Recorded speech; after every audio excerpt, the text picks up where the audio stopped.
Hello there, and welcome to this quiet corner of the night. I'm so glad you found your way here. Maybe your day was long, maybe it was loud, maybe you just needed a soft voice and a sky full of calm. However you arrived, I hope you'll stay a while, because tonight, we're not rushing, we're not scrolling, we're not reaching for the next thing. We're looking up, slowly, gently, at something that has been with us longer than language, longer than fire, longer than memory itself. The moon. It's been waiting for you, just outside the window, just past the noise, hanging in its usual place, with a face you already know by heart. Whether it's full and bright like polished bone, or just a sliver of light barely clinging to the dark, the moon has always been there, watching, whispering, reflecting sunlight across an ocean of space to touch your eyelids in the stillness of midnight. It doesn't ask for anything. It just offers itself, again and again, familiar and strange, near and impossibly far. So if you're here to fall asleep, or just to rest your thoughts in something bigger than today, you're in the right place. Let your shoulders relax. Let your breathing slow down. Let your weight settle gently, like dust on old stone, because we're about to begin a slow, soft journey, one orbit at a time. And while you're settling in, before your eyes grow too heavy, I'd love it if you gently tapped subscribe or pressed the little hype button YouTube recently added. It's a small click, but it helps keep these experiments and explorations orbiting out into the algorithm. You can also leave a comment telling me where you're listening from and what time it is in your corner of the night. It's oddly fascinating to see where people are drifting off with us, scattered across the world like stars across the galaxy. Now, let's begin. The moon is not just a rock. It's not just a cratered satellite or a leftover scrap from cosmic history. It's a mirror for myth and memory, a silent presence woven into tides and calendars and lullabies. Long before we sent spacecraft or measured its soil, we gave it names: Luna, Selene, Tsukuyomi, Chandra. We imagined it as a goddess, a hunter, a rabbit, a mirror of the Sunday. Ancient farmers planted by its phases. Poets swore their hearts moved with its pull. Children looked up and called it theirs, and perhaps it island. For all its silence, the moon feels oddly intimate. It is the only celestial body where human feet have left prints, the only one that rises and sets in familiar rhythm, no matter where you are on Earth. It's the closest thing we have to a skybound companion. You've likely seen it on cold walks, in warm fields, through windows cracked open to the breeze. You've seen it wax and wane, vanish and return. You've tracked its path across a midnight drive or watched it ripple across lake water like a silver ghost. And still, there are things about the moon that surprise even the scientists who study it. Things we're only beginning to understand. Because beneath its glowing calm, the moon is more than a static ornament. It's a living archive of impact and time. Every crater is a memory, every dusty plain a page in a story written in silence and stone. Unlike Earth, the moon has no atmosphere to erase its past, no wind to smooth the scars, no rain to wash away the bruises of its birth. What happened there, stayed there.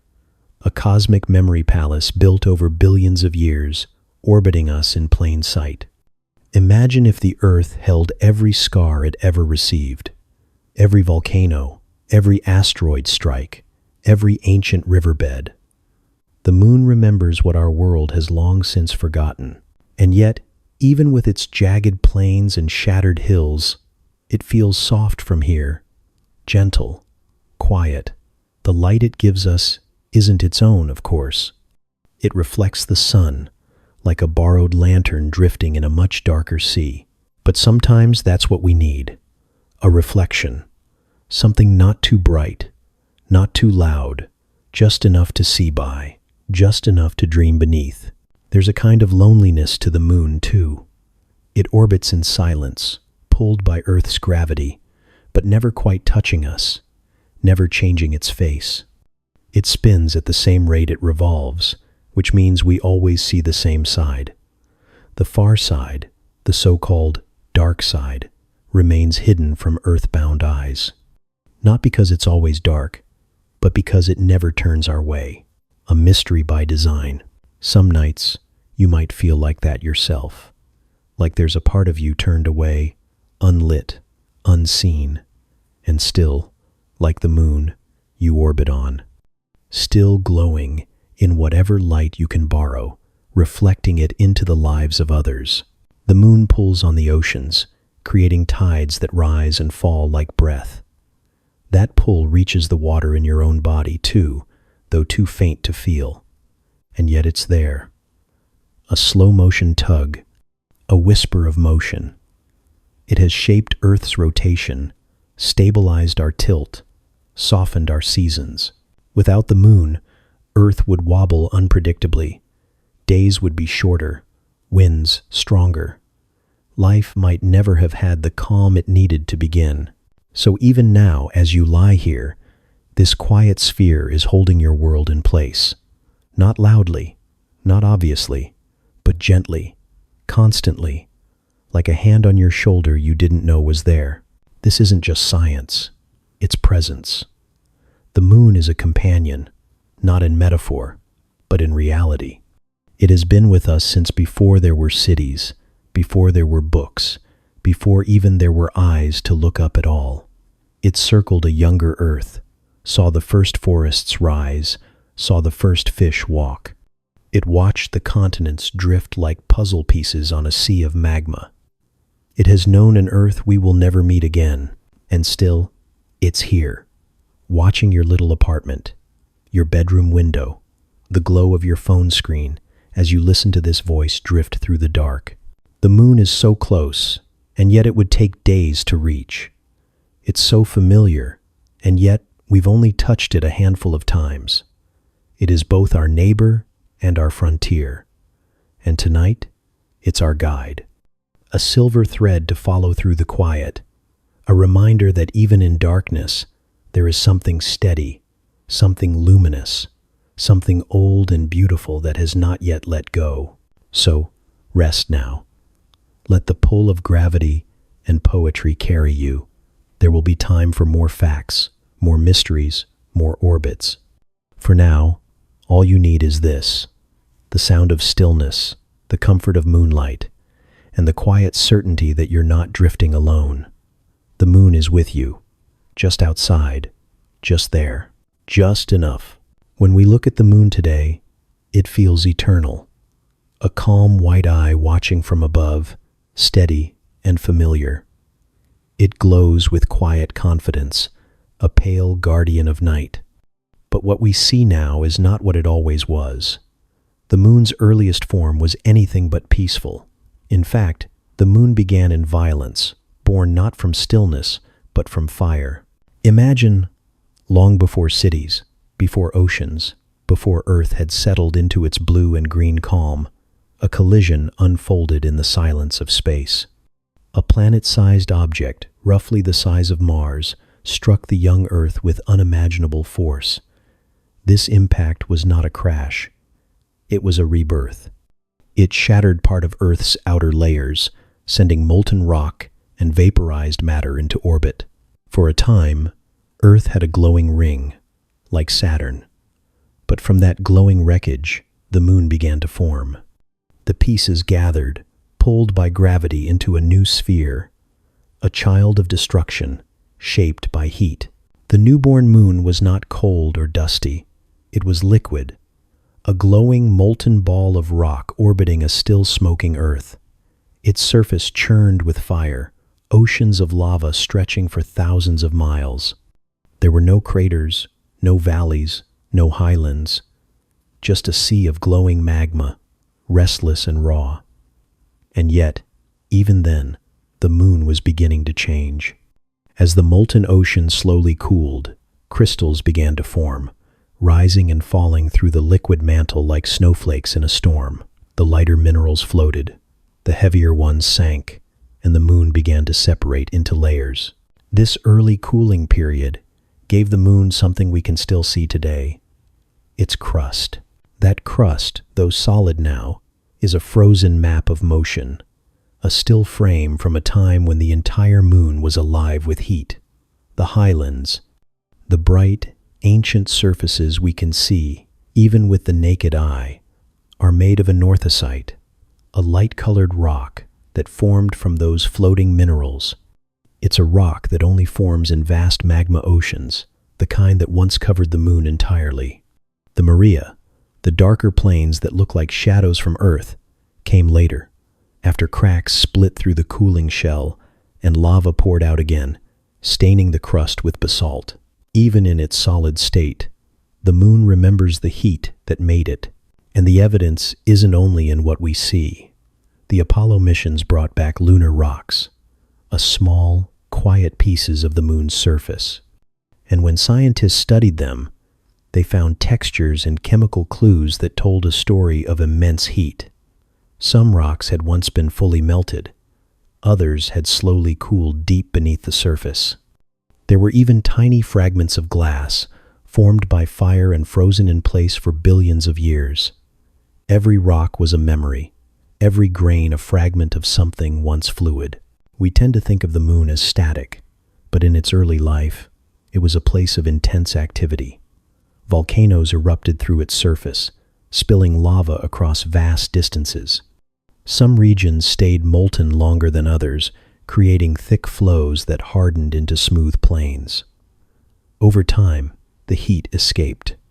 Without an atmosphere to trap warmth, the moon began to cool quickly. Its core shrank. The surface cracked. The once molten world hardened into what we see today. A surface marked not by heat, but by impact. And yet, if you look closely, the signs of its fiery birth are still there. The ridges, the valleys, the massive circular basins. They speak of a moon that was still soft when the first asteroids arrived. Some craters are surrounded by ripples frozen into the stone, like waves captured mid-motion. Others reveal layers beneath the surface, ancient flows stacked like pages in a book. In every feature, there is a trace of the time when the moon was not calm, but convulsing with energy. It's strange to think that something so still was once so wild, that the light we see outside our window tonight was once molten, chaotic, alive with heat. But this is the story the moon tells us. Not just of fire, but of cooling. Not just of destruction, but of formation. It reminds us that stillness is often something earned, that calm can come after chaos. There are no more magma oceans on the moon now, no glowing rivers of stone. But beneath the surface, some heat still lingers. Not enough to cause eruptions, not enough to make the ground glow, but enough to remind us that the moon, like Earth, was shaped by deep internal forces, enough to generate faint moonquakes, enough to whisper, from beneath the dust, that this story isn't quite finished. The moon's molten past is not just history, it's part of its identity. Every crater we see tonight is framed by rock that once flowed like liquid. Every shadow is cast across a surface forged by time, gravity, and cooling fire. The moon we know, the moon we sing about, dream beneath, and point telescopes toward, is the quiet shell left behind by something much more intense. And maybe that's part of why we feel drawn to it, because the moon reflects not only sunlight, but a truth we understand in ourselves, that we too are shaped by fire, that what cools can still carry the shape of what once burned, that underneath calm exteriors lie ancient histories, old upheavals, and the quiet strength of having endured them. So, the next time you see the moon, low on the horizon, or high and bright in a starless sky, remember the magma, remember the molten ocean, remember that the moon was not always still, and that nothing truly beautiful begins that way. There's something intimate about the moon. It feels like ours, not just because we can see it so clearly, not just because it tugs on our oceans or lights up our nights, but because it feels like part of Earth's story. Not a visitor, not a stranger, but a companion formed from the same beginning. And perhaps, in a way, that's exactly what it island. Scientists believe the moon may have been born from the Earth itself, not formed beside it like a twin, or captured from space like a wandering stone, but made from Earth's own body, torn loose in a moment of unimaginable violence, and then gathered again by gravity into something new. The theory is called the giant impact hypothesis, but it could also be called the memory of a collision. Over 4 billion years ago, the Earth was still young, hot, wild, and half-formed, spinning in a solar system crowded with other new worlds. Among them was another planet-sized object, now lost to history. We call it Theia, though we don't know what it really looked like, only that it must have been massive, roughly the size of Mars, and that its orbit brought it closer and closer to Earth, until at last they met in an impact so colossal that it reshaped both worlds forever. The collision wasn't a crash in the way we imagine car accidents or falling rocks. It was slow by cosmic standards, but on a scale of violence so immense that rock turned to vapor and entire chunks of Earth were flung into space. A piece of the planet itself was torn away. Its upper layers shattered, melted, and hurled outward in a molten halo. Earth was bruised and reshaped. Theia, most likely, was destroyed. But the story doesn't end with destruction. In the chaos that followed, the debris from that impact didn't drift off into the void. It began to orbit. Some of it rained back down on Earth like fiery rain. But a vast amount stayed suspended, circling the wounded planet like a glowing ring of ash and light. Within that ring, gravity went to work. Tiny pieces gathered into larger clumps. Larger clumps drew others toward them, and slowly, over thousands of years, a new body emerged from the wreckage, a sphere of molten rock, cooling and condensing in the sky. That was the moon, a child of Earth and Theia, not born quietly, but forged in heat and loss. It did not arrive. It was made. And this is more than just story. It's written into the chemistry of the moon itself. When we study the rocks brought back by Apollo missions, we find something curious. They're almost identical in composition to Earth's crust. The oxygen isotopes match too closely to be coincidence. If the moon had been captured from somewhere else, we would expect it to carry a different fingerprint, a different mix of elements, a different memory of formation. But instead, it looks like Earth, tastes like Earth, like a piece of us, still orbiting. And yet, it's not a perfect mirror. The moon is missing heavier metals, iron and nickel, elements found in planetary cores. That fits with the idea that Theia's impact sheared off the lighter outer layers of Earth and mixed them with the remains of the impactor. The dense core of Theia may have merged into Earth, while the lighter materials spun out to form the moon. Even now, Earth's core holds more than its share of iron. The moon, by contrast, is mostly mantle. So much of this is guesswork, built on models and simulations, on the chemistry of rocks and the dynamics of orbits. We may never know for certain how it happened, but the more we study, the more the pieces line up. Two ancient worlds colliding, one surviving, scarred but whole, the other disappearing into myth, leaving behind a daughter glowing in the sky.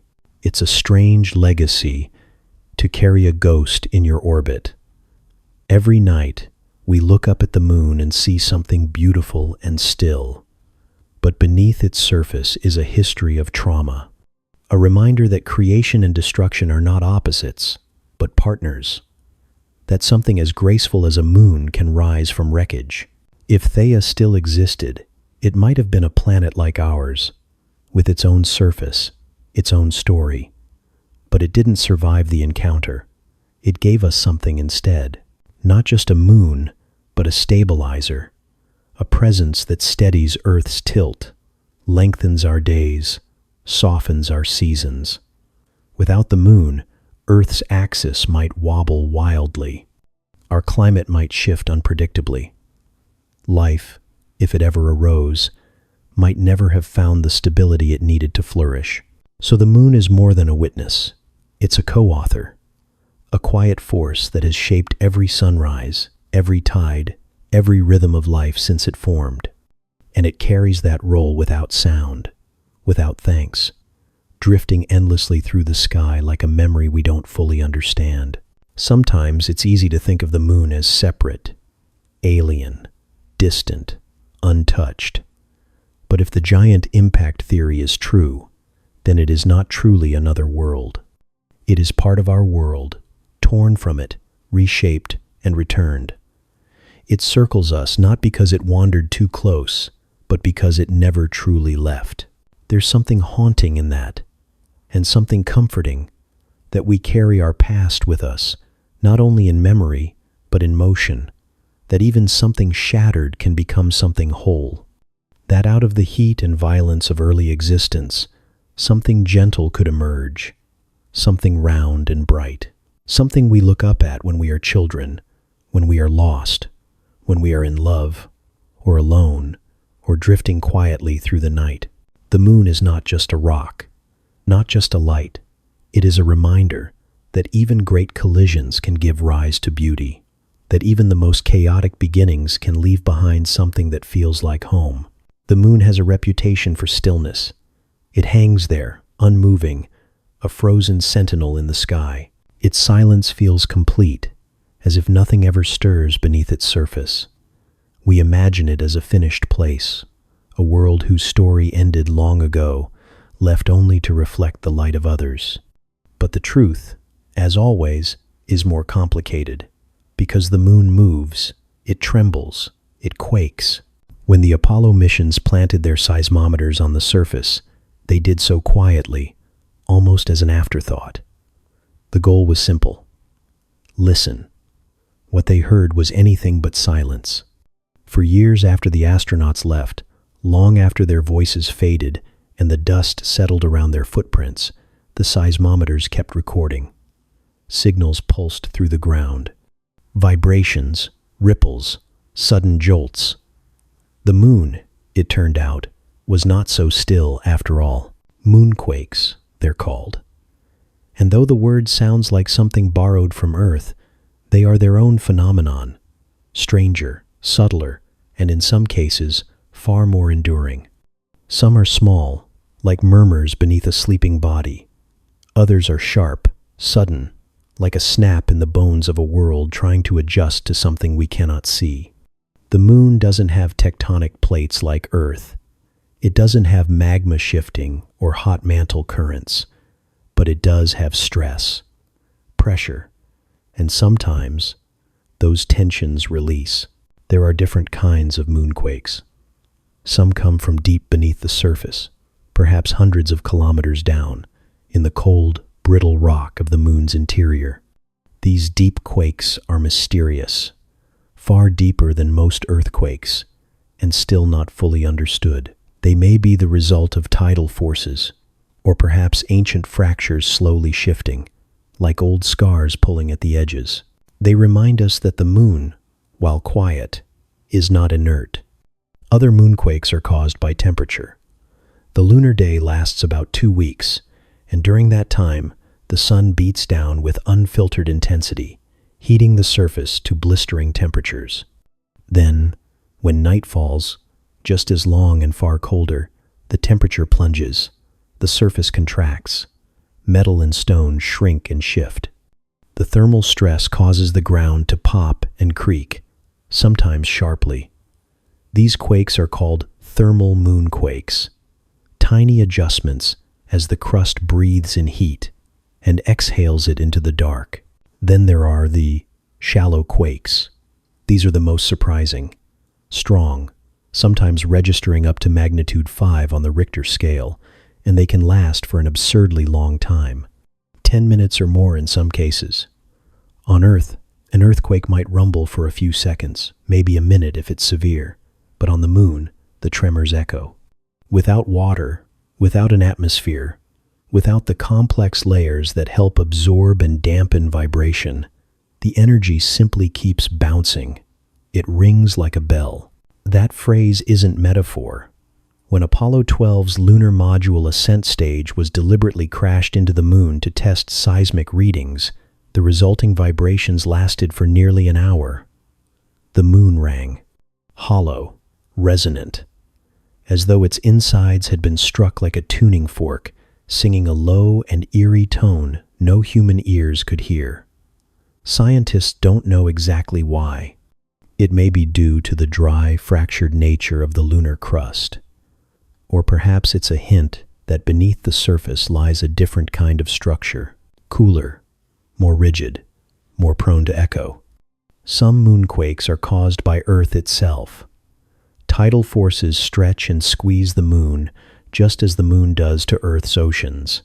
Though the moon has no seas to rise and fall, its very body flexes. Ever so slightly, almost imperceptibly, Earth pulls at its companion. The tug is constant, but not even.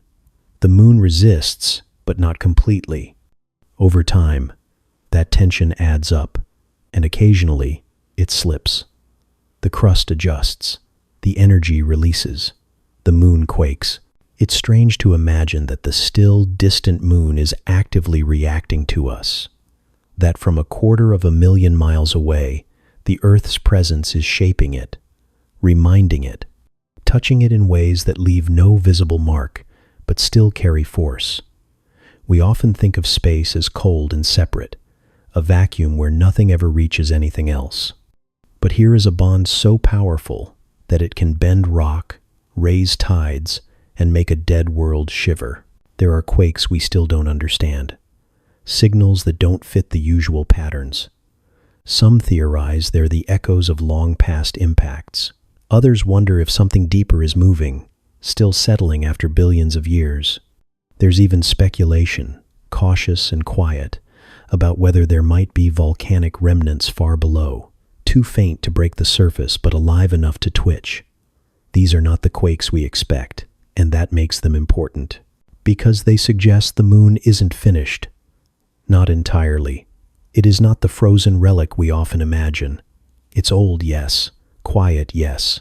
But it still stirs. It still responds. It still flexes beneath its surface, responding to the ancient rhythms of gravity and heat and shadow. What does it mean for a world to be alive? Earth is loud. Volcanoes, hurricanes, tectonic shifts. But maybe aliveness doesn't always roar. Maybe it hums. Maybe it cracks softly under the weight of time. Maybe it rings, slowly, like a bell no one thought to listen to. The moon quakes, and in doing so, it reminds us that stillness can be deceptive, that silence can hold motion, that beneath the dust and bone-colored plains lies a memory of movement, repeating in slow cycles we barely notice. The seismometers were eventually shut down, the batteries died, the radio signals faded. But before they went silent, they captured something essential, the sound of a world not quite asleep, the tremors of a body that still remembers heat, still endures stress, still shifts beneath its quiet shell. So when you look up at the moon tonight, know that it is not perfectly still. Know that beneath its calm surface, it moves in ways we cannot see, that it stretches, contracts, echoes, responds. And in its own slow, subtle language, it speaks, not with light, but with vibration, with quakes, with reminders that even the quietest companions are not beyond change. In the stillness of the lunar poles, there are places where light has never entered, not once, not for a second, not even as a glint on the rim of a rock or a flicker caught on the curve of dust. These are the shadowlands of the moon, deep, sunken craters tucked into the far reaches of its north and south, where the sun hangs low on the horizon and never climbs high enough to look in. They are pits of eternal night, not metaphorically, literally. Black as space, cold as the silence between stars. When we look at the moon from Earth, its surface gleams with brightness, stark and silver and clear. We see contrast, light and shadow. But even the shadows we see from here are temporary. As the moon turns, its day unfolds, long and slow, and the darkness shifts. But near the poles, where the angle of sunlight is too shallow to reach the bottom of certain craters, some shadows are permanent. These depressions, often vast and ancient, have been dark for billions of years. Since the impact that formed them, no light has ever broken their edges. Their floors are in constant cold, locked in temperatures so low they approach the absolute. Inside these craters, time is strange. Without sunlight, there's no warmth, no daily cycle. The ground remains frozen in every sense, untouched, unmelted, unchanged. The temperatures can drop below, nor 230 degrees Celsius. At that depth of cold, even the slightest heat has nowhere to go. Molecules barely move. Things that would boil away anywhere else in the solar system can rest here undisturbed, preserved like fossils in a vault of shadow. And what might be resting there, hidden in that frozen blackness, is one of the most precious materials we can imagine: water, or rather, ice. Not oceans, not lakes, not rippling puddles gleaming under starlight, but fragments, grains, and sheets of ice locked deep in the regolith, woven into the soil, left behind by ancient comets or chemical reactions on the surface billions of years ago. Frozen relics from a time when the solar system was still forming. We suspected it for a long time. Instruments aboard early probes noticed strange reflections near the poles, small anomalies in the way radar bounced back from the surface. Then came the missions designed to look more closely. NASA's Lunar Reconnaissance Orbiter, India's Chandrayaan-1. Their data hinted strongly at deposits of water ice, patches that showed up in the dark, cold traps of those sunless craters. And in 2009, a mission called L-Cross deliberately slammed a rocket stage into one of those polar shadows. The plume it kicked up revealed something extraordinary: unmistakable traces of water vapor, dust, and ice. The darkness held water.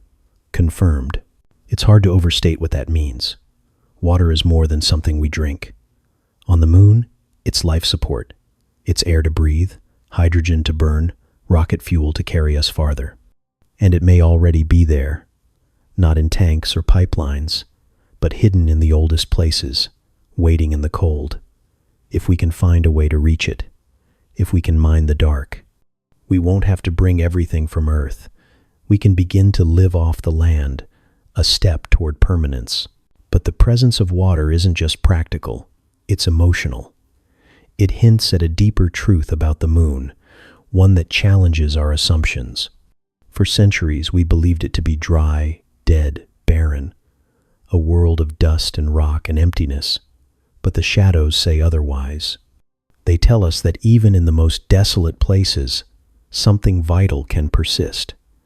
That beneath the surface of stillness, something essential might remain. These permanently shadowed craters are more than cold. They are some of the most pristine environments in the solar system, untouched by light, untouched by time. They are natural deep freezers that have stored the history of the moon, and perhaps even of Earth, better than anywhere else. Every molecule inside could be billions of years old. Every grain of ice a message from the past.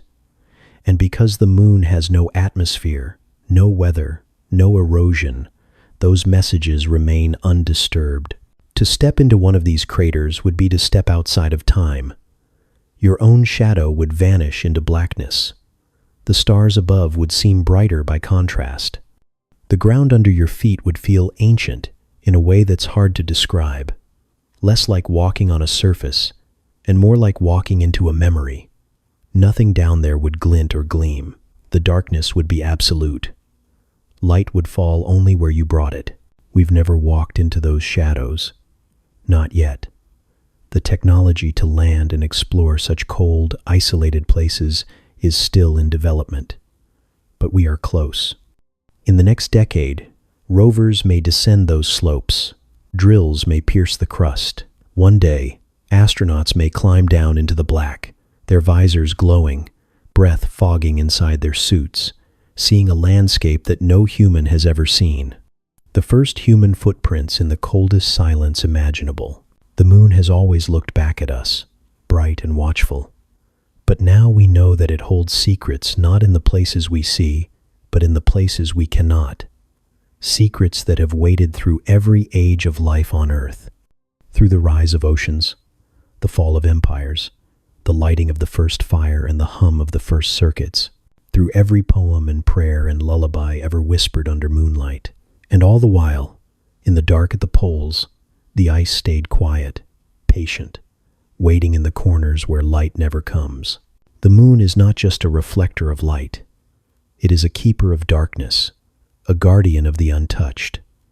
And in those forgotten craters, where the sun has never once peered in, it holds the past, cold, quiet, and perfectly still. The moon seems like the definition of silence. Not just quiet in the way of deserts or snowy woods, but quiet in a deeper sense, an absence of presence. No wind, no weather, no rustling of leaves or hum of insects.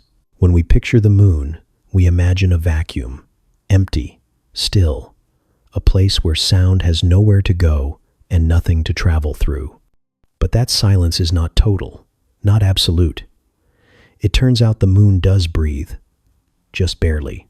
It's called an exosphere, this fragile halo of gases that clings loosely to the lunar surface. Not an atmosphere in the way we know it. Not a shield of blue sky, not clouds or pressure or currents. But not nothing either.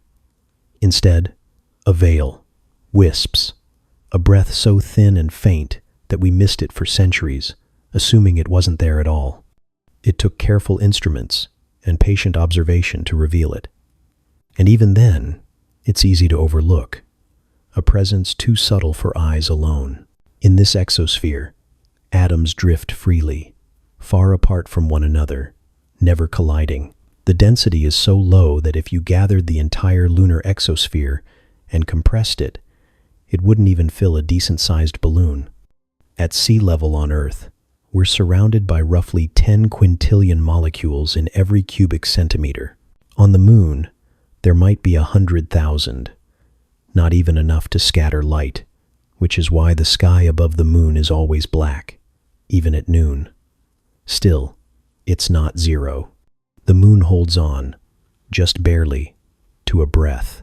And what makes up this breath is even more curious. Among the drifting atoms are traces of helium, neon, and hydrogen, but also sodium and potassium, rare in planetary atmospheres. These elements don't just exist on the moon, they glow.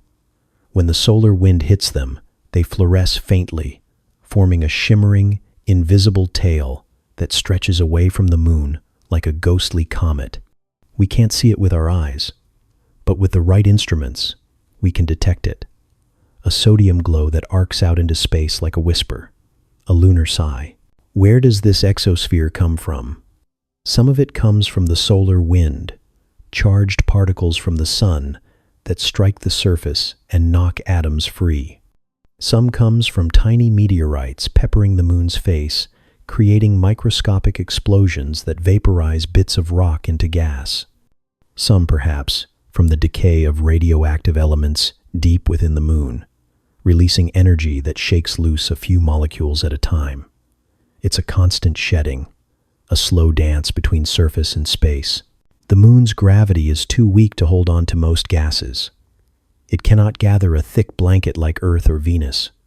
Instead, what atoms it keeps are temporary visitors, drifting, rising, escaping. The exosphere is in constant flux, replenished and eroded with each moment. Daylight brings one chemistry, night brings another. When the moon passes through Earth's magnetic tail during parts of its orbit, it can even borrow particles from our atmosphere, momentarily altering its own thin shell.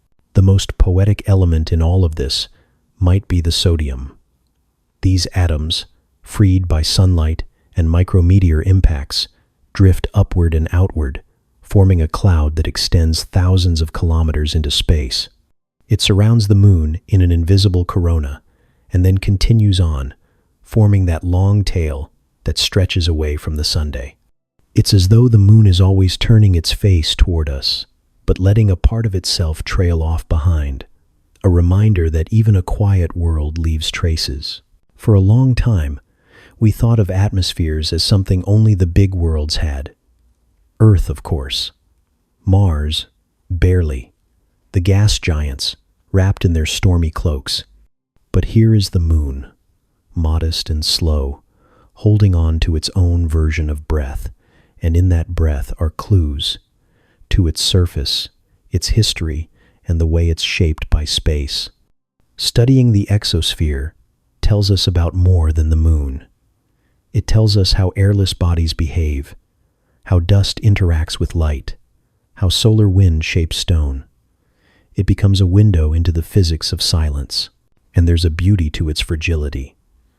The idea that even something so thin, so faint, is still real, still moving, still responding to forces beyond itself.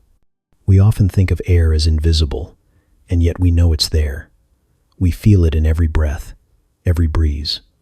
On the moon, there is no wind, no gusts, but there is motion. There is drift.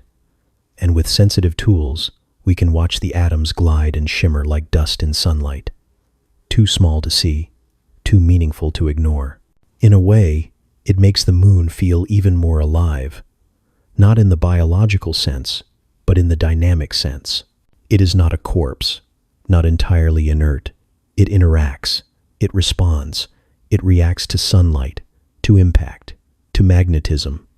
Its surface releases atoms like tiny sighs, and those atoms form a cloud that stretches beyond its gravity, beyond its control. It cannot hold them, but it lets them go slowly, continuously, into the dark.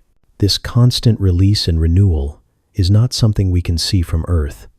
It doesn't shine like the moon's reflection, doesn't cast shadows or paint the sky. But it's there, hidden just beyond the visible, shaping the space around the moon in quiet ways. The exosphere is a threshold, not quite space, not quite sky, a liminal zone where presence and absence blur. And in that in-between, the moon breathes. The idea of a world that breathes without air is strange, but that's what makes the moon what it island, a contradiction wrapped in dust and light, a body that looks dead but isn't, a place that holds stillness and motion in the same hand. And as we study it more closely, we realize how much we still don't know, how much waits in the thin, shifting layers just above the surface. Not everything needs to be loud to be profound. Not everything needs to be visible to matter. The moon's exosphere is a reminder of that. It's the quietest atmosphere we've ever known, and one of the most revealing. Every day, without fail, the ocean breathes. It rises and falls with a rhythm older than any clock, older than any language, older even than life itself. The shoreline shifts gently, swelling forward, pulling back. The waves stretch inward, as if reaching for something just beyond the horizon, then return, as though remembering their place. We call it the tide, and most days we don't give it much thought. It simply happens, predictable, soft, ever moving. But behind that movement, there is a silent hand, a distant companion whose pull shapes the motion of entire seas. The moon is responsible. Quietly, steadily, without noise or announcement, it reaches across space and touches the earth. Not with fingers, but with gravity. That pull is not something we can see, and yet we feel it in the turning of the tides. It stretches the oceans into ellipses, bulging outward both toward the moon and away from it, creating high tides that follow its position in the sky. Wherever the moon moves, the water follows, gently, obediently, as if the ocean has never stopped listening. The gravity of the moon tugs on Earth as a whole, but water, being fluid, responds more freely. It's lifted and drawn, swayed and curved. But it's not just the water that moves. The Earth itself shifts too, just slightly. Solid ground flexes under the lunar influence.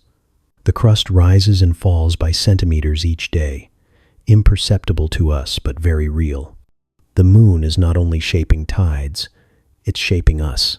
Twice each day, the moon completes this quiet dance, and our oceans lean toward it. When it's overhead, the sea gathers beneath.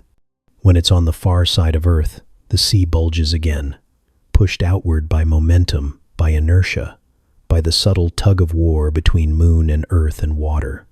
These swells move across the planet like breath, and every shoreline is a stethoscope, picking up the beat. The sun plays a role too, of course. It's larger, and its gravity is stronger, but it's farther away and less intimate in its effect. The moon, so much closer, exerts more influence on our tides. When the sun and moon align, during full and new moons, their forces combine, and the tides swell higher than usual. Spring tides, they're called. When they are at right angles, the forces cancel slightly, and the tides shrink. Neap tides, even in their opposing pull, they remain collaborators in the rhythm of Earth. There is something extraordinary about the idea that a body hanging silently in the sky can move oceans, that a rocky sphere, lifeless and ancient, can stretch the water that laps at our feet. Every wave you've ever watched roll in has been shaped, in part, by that silent companion in the sky. Every tide pool, every estuary, every shifting sandbar bears its fingerprint. And yet, how rarely we think to thank it. The moon doesn't demand gratitude. It does not shine to be seen or pull to be praised. It simply exists in a relationship with us, constant and quiet. But the gift it gives is profound. Without tides, the oceans would stagnate. Nutrients would settle and not circulate. Coastlines would not be shaped. Life might never have crawled from the sea to the land. The intertidal zone, the thin, rich band where water meets air, owes its very existence to the moon.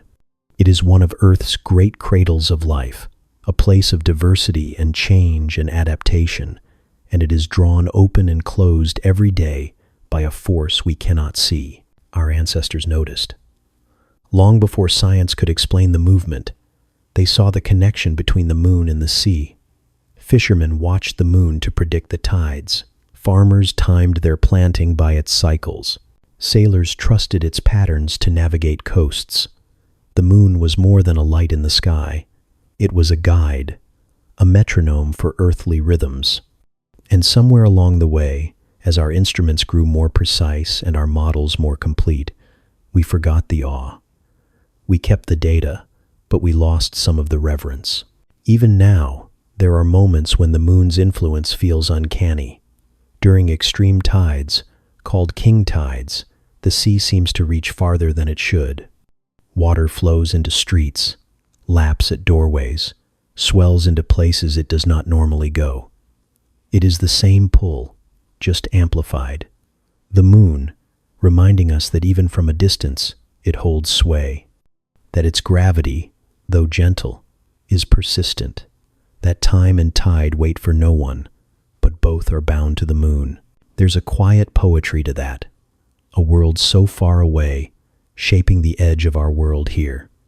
It reminds us that we're part of a larger system, that we are not isolated, that forces we cannot touch still touch us. The moon may not have weather, may not have life, but it plays an intimate role in the conditions that make life here possible. It is not just a witness to Earth, it is a participant. When you stand at the ocean's edge and watch the water creep forward or pull away, you are witnessing a conversation billions of years in the making. The Earth speaks in rock and motion. The moon answers in pull and sway. The sea listens and responds.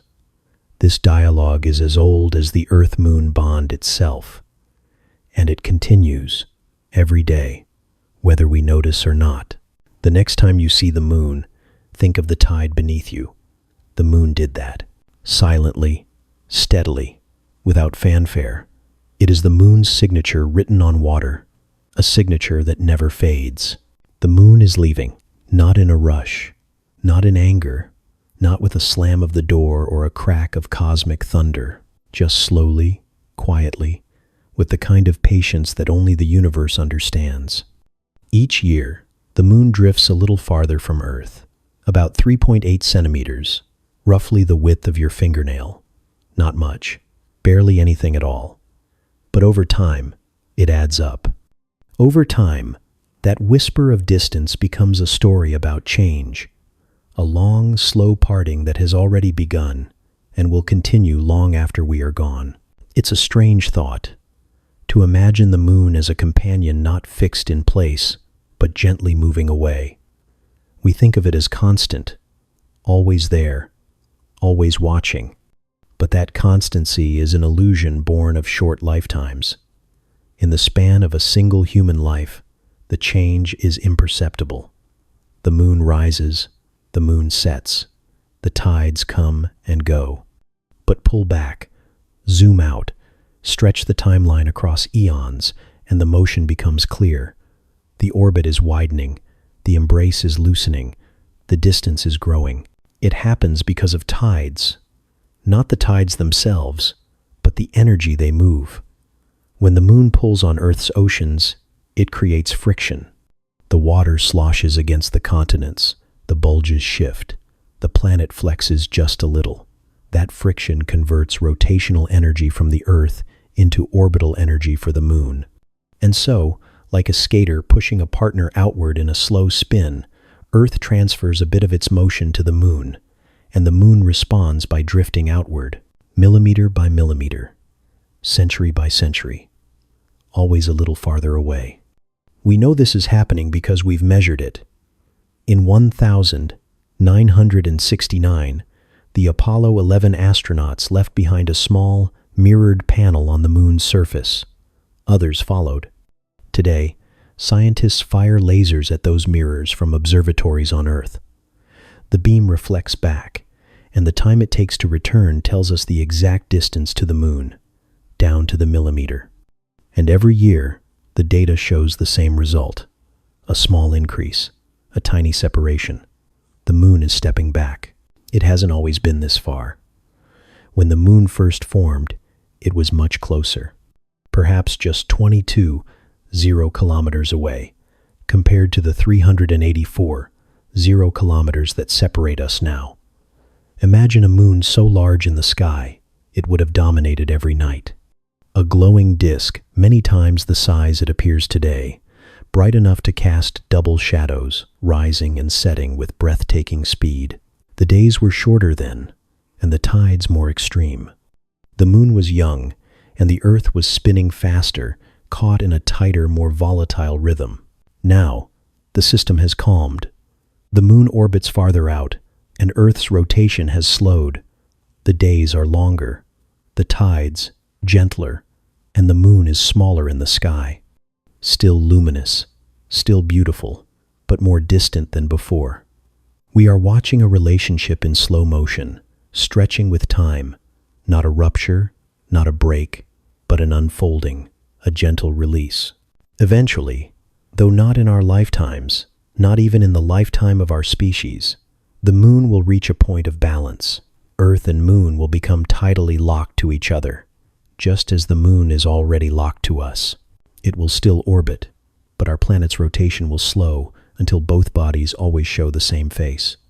Day and night will no longer be marked by spinning, but by motion around the Sunday.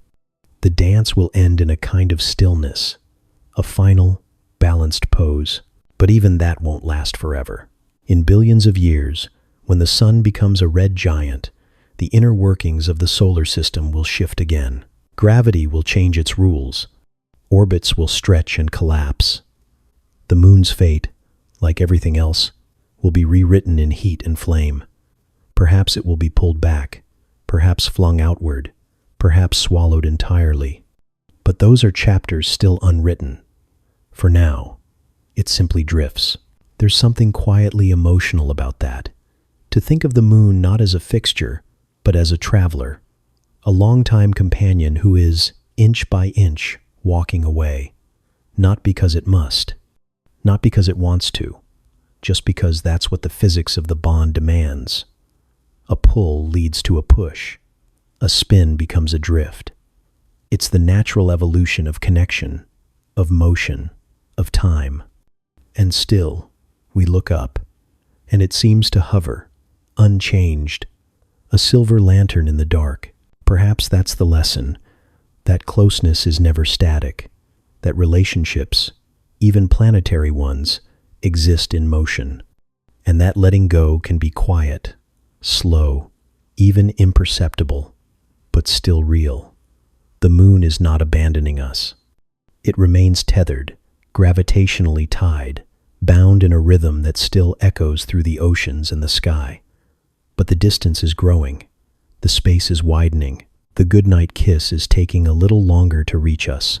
And yet, even as it leaves, it continues to shape us. The tides still move. The axis still steadies. The glow still soothes. It gives, even as it recedes. And maybe that's the most graceful kind of farewell. The moon is leaving, but it is leaving beautifully. There's a kind of cosmic magic that happens when the moon moves directly between Earth and the Sunday. For a few brief minutes, the sky darkens in daytime, shadows sharpen, birds go quiet, the temperature drops, and where the sun once blazed, there is now a black circle wrapped in a halo of fire, the solar corona, usually invisible, suddenly on display. It's called a total solar eclipse, and to stand beneath one is to feel the scale of space and the silence of time. Everything stops, everything watches, but this, too, is temporary. We live in a rare and fortunate window of the universe, where the moon, though much smaller than the sun, appears just the right size in our sky to cover it completely. That's only possible because of an extraordinary coincidence. The sun is about 400 times wider than the moon, and also about 400 times farther away. Those two ratios cancel out, and so from here on Earth, they appear almost the same size. Almost. It's that almost that matters. Because the moon's orbit isn't a perfect circle. Sometimes it's a little closer, sometimes a little farther. And when everything lines up just right, when the moon is a little nearer and the sun a little higher in the sky, we get the miracle of totality. The moon masks the sun with exquisite precision, and for a moment, day becomes night. But this won't always be true. As the moon continues its slow departure from Earth, that 3.8 centimeters each year, quiet and constant, its apparent size in our sky will shrink. Gradually, imperceptibly, but inevitably, one day, it will no longer be large enough to cover the sun completely. The moon will still pass in front of the sun, still cast its shadow, still dim the sky. But the edges of the sun will remain visible, forming a ring of fire. An annular eclipse. Beautiful, yes, but not the same. Total eclipses will end. It won't happen tomorrow, or even in the next 1,000 lifetimes. Scientists estimate we have about 600 million more years of total eclipses left. A generous stretch by human standards, but a brief flicker in geologic time. After that, the moon will be too far, too small in the sky. The era of perfect eclipses will close, and that makes our moment feel precious, because in all the history of the solar system, this alignment has not always existed. In the early days of Earth, the moon loomed larger, hung lower. Eclipses then were longer, darker, more encompassing, and in the far future, they will be gentler, partial, ringed. We are living in the middle, the narrow band of time where perfection is possible. We often talk about eclipses as predictable, and they are. We can calculate them down to the second, plot their paths across the globe, tell you exactly where to stand to see the moon blot out the Sunday. But beneath that precision is a deeper truth.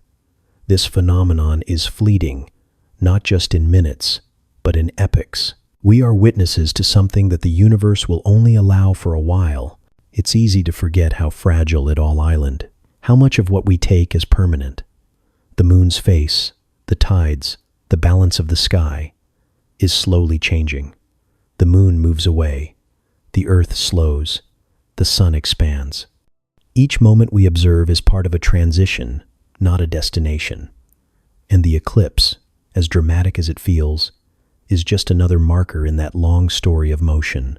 But perhaps that's what makes it feel so sacred, because when the sky darkens and the stars come out in the middle of the day and that corona blazes like a silver crown, we are seeing something that bridges distances and timescales beyond our comprehension. The moon is 384, 0 kilometers away. The sun, 150 million. And yet they meet perfectly, for just a moment, above our heads. That's not just physics. That's poetry. During a total eclipse, if you stand in the path of totality, you can look up and see the invisible made visible. The sun's atmosphere, normally lost in glare, emerges in fine threads and petals. The temperature drops several degrees.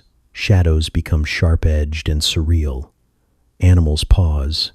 People cry, not because they're afraid, but because something ancient stirs.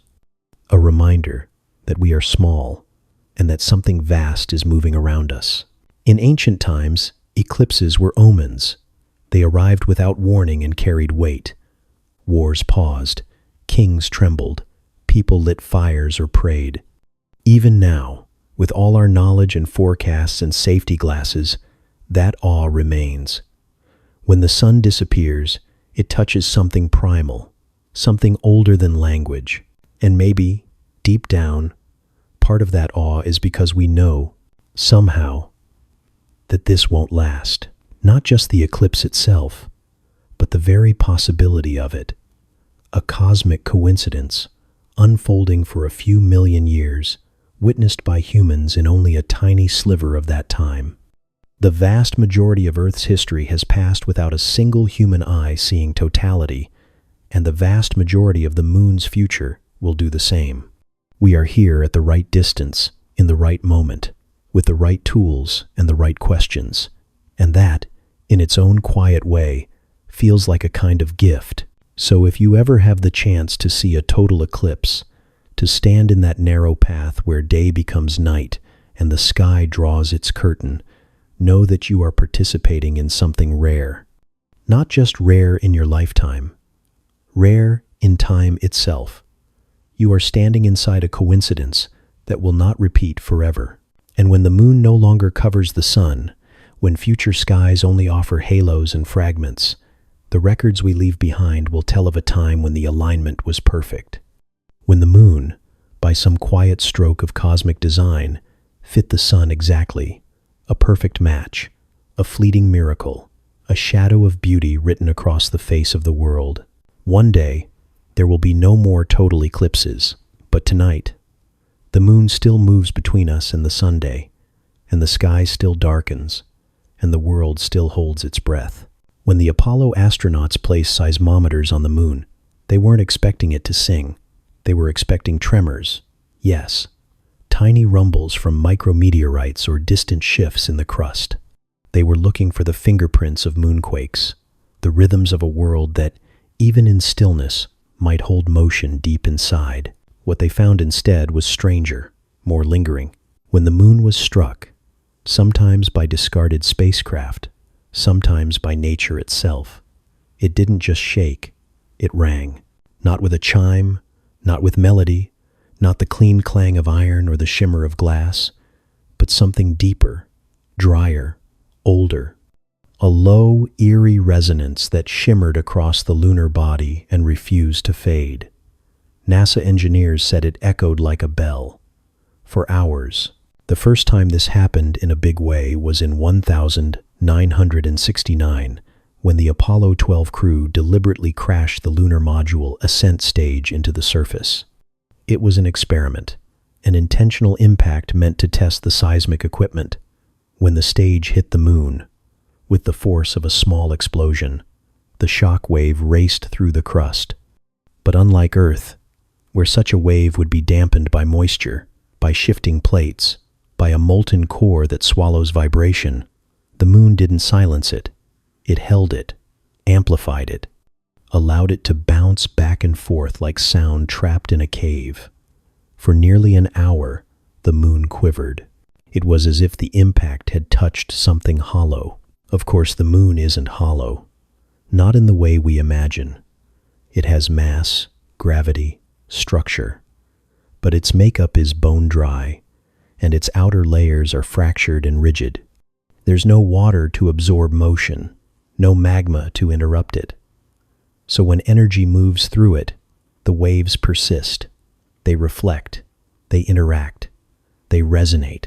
Imagine striking a stone bell the size of a planet, and instead of the sound fading, it loops around, repeating itself in a kind of slow-motion echo. That's what the Apollo seismometers heard. And every time a new impact occurred, whether from debris or meteorites or later discarded stages, the moon would answer with its long, haunting note. It's not a sound in the way we understand it. No air to carry vibrations, no atmosphere to whisper it to an ear, but the data is unmistakable. Long, shallow moonquakes, sustained vibrations, energy that doesn't vanish but lingers. There's something unsettling about that. Not frightening exactly, but eerie. The moon, for all its silence, for all its stillness, is not inert. It listens, it reacts, and when struck, it does not shatter or scream. It reverberates, and maybe that's why the metaphor sticks, that it echoes like a bell. A bell doesn't cry out in pain. It doesn't explode. It simply announces that it has been touched, and then it goes on ringing. It's possible the moon has been doing this for billions of years with no one to hear it. Every asteroid, every collision, every sudden crack beneath the surface could have sent these ripples spiraling across its body. But until we placed instruments there, until we watched the data scroll in real time, we didn't know. We assumed the moon was silent, still, but it isn't. It just speaks in frequencies we can't hear, with patience we rarely match. Some of the longest-lasting tremors recorded were shallow moonquakes, not caused by impacts, but from thermal changes or internal stresses. These weren't violent, but they were persistent. Some lasted nearly 10 minutes, and during that time, the lunar crust rang with tension and release, like an old rope being slowly twisted back into place. On Earth, the geology is messy, full of fault lines, flowing magma, layers of pressure and heat. Vibrations are swallowed up, transformed, broken apart. The planet is alive with movement, but it's also loud, crowded, and chaotic. The moon is different. There are no tectonic plates, no crashing waves, no storms to drown out the signal. Just vacuum above, rock below, and a slow conversation between them. The ringing of the moon, then, isn't a song of life, but a memory of impact, of formation, of all the times something struck and left a mark. It's a long archive of collisions, each one leaving behind not just a crater, but a lingering echo. The moon is pockmarked with scars, but the scars speak, and in those echoes, we hear history. We hear the ancient violence of the solar system, the storm of debris that shaped our planets, the chaotic birth of our neighborhood.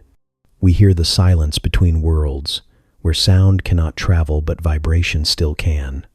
We hear the loneliness of a world with no air, no voices, no listeners, until we arrived. It's easy to think of the moon as dead, cold rock, empty land, but nothing that sings is truly dead. And the moon, when struck, does not crumble. It responds. It holds that energy, and for a while, it becomes a bell tolling in the vacuum. Perhaps it's a reminder that even in silence, there can be resonance. Even in stillness, a story. Even in the emptiest places, there's something waiting to ring. The moon has never blinked.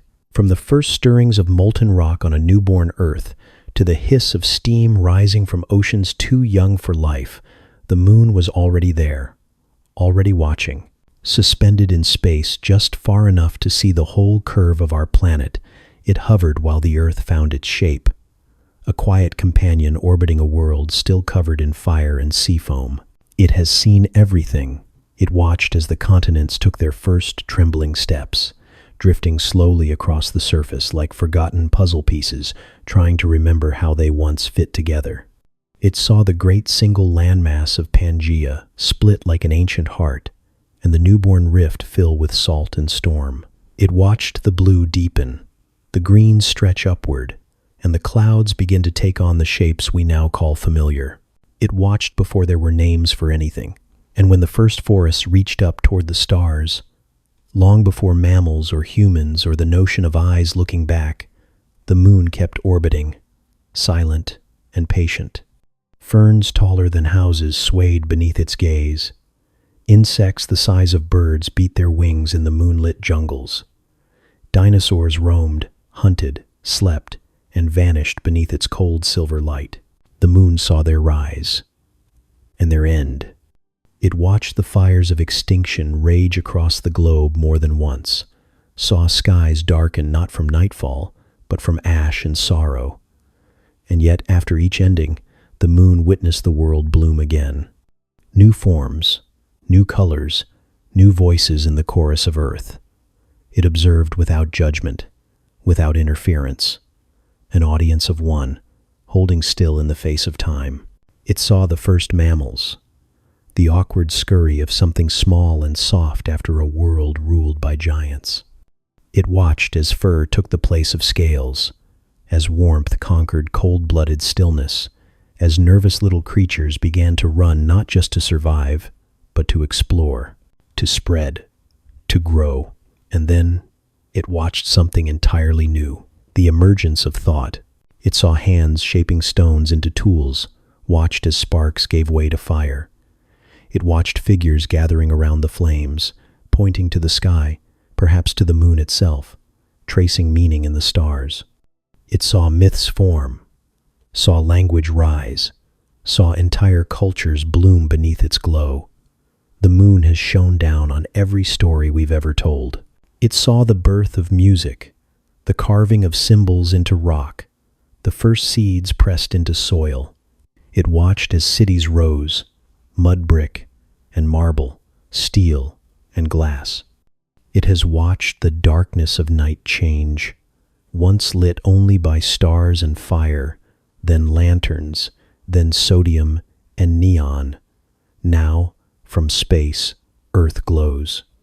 A patchwork of lights in the places we call home. And through it all, the moon circled, unchanged, watching. There are no secrets we've kept from it. Every war, every kiss, every discovery, every failure. The moon has seen the rise of empires and their eventual fading, the growth of great ideas and the pain they sometimes brought. It saw steam power stretch rails across continents, saw ships carve white wakes through oceans, saw rockets scream upward, and finally, saw one of us reach out and touch it. That moment was not a beginning. It was a reunion, because the moon had seen all our trials before we could reach it. It had watched us long enough to know how much had to happen for one footprint to press gently into its dust. And maybe, in its way, it had been waiting for that moment, for a being to look up, not just with wonder, but with intent, to visit. The astronauts who stood on its surface stood where no life had stood before, yet in the presence of something that had always been with us. They looked back at Earth and saw it not as a place, but as a whole. A marble swirled with color and cloud. Fragile, finite. The moon already knew that, but now we did too. Even now, in our cities built from glass and signal, the moon watches. It floats above highways and harbors, hangs low over forests and deserts, slides across farmland and frozen tundra. It sees the children asleep beneath blankets, the poets scribbling under lamplight, the scientists bending over equations, the dancers moving without music in the solitude of night. It sees the things we lose and the things we keep. It is never turned away. There's no shadow it hasn't illuminated, no mourning it hasn't anticipated, no tragedy it hasn't borne silent witness to, and yet it remains steady. not indifferent, but eternal. A reminder that even when everything else has changed, the maps, the myths, the faces, something has stayed. The moon is not just a rock orbiting a planet. It is the most faithful witness our world has ever known. A stone sentinel that has watched every version of Earth we've ever been, from fire and ice to feather and claw, to circuit and song. And tomorrow night, when it rises again, it will do so with the same quiet presence. It will look down and see a planet still in motion, still uncertain, still alive. It will see us, and it will remember. For as long as we've looked up, half the moon has been invisible, not because it's always dark, but because of the way it dances with Earth, always turning, but always keeping one face pressed toward us like a secret kept just out of reach.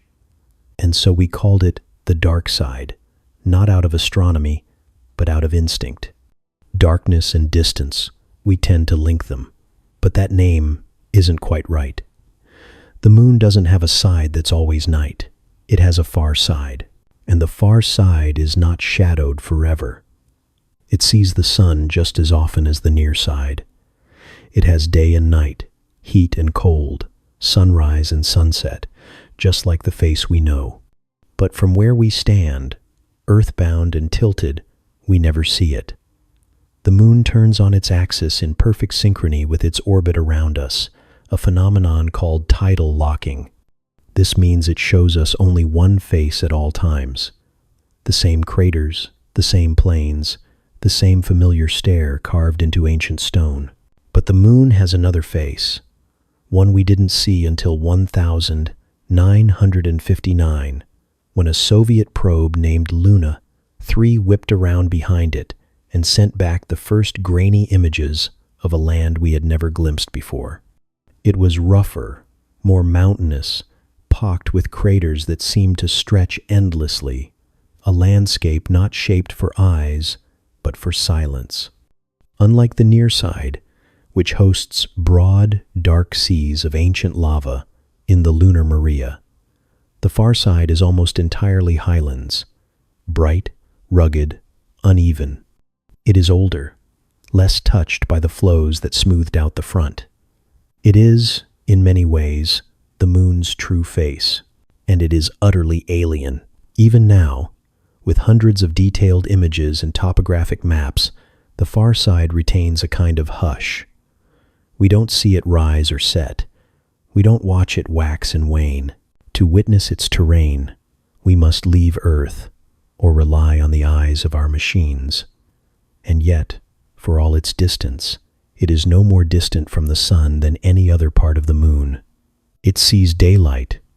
It gleams, just not to us. The phrase, dark side of the moon, has stayed in our vocabulary, in our metaphors, our music. But the truth is gentler, more intricate.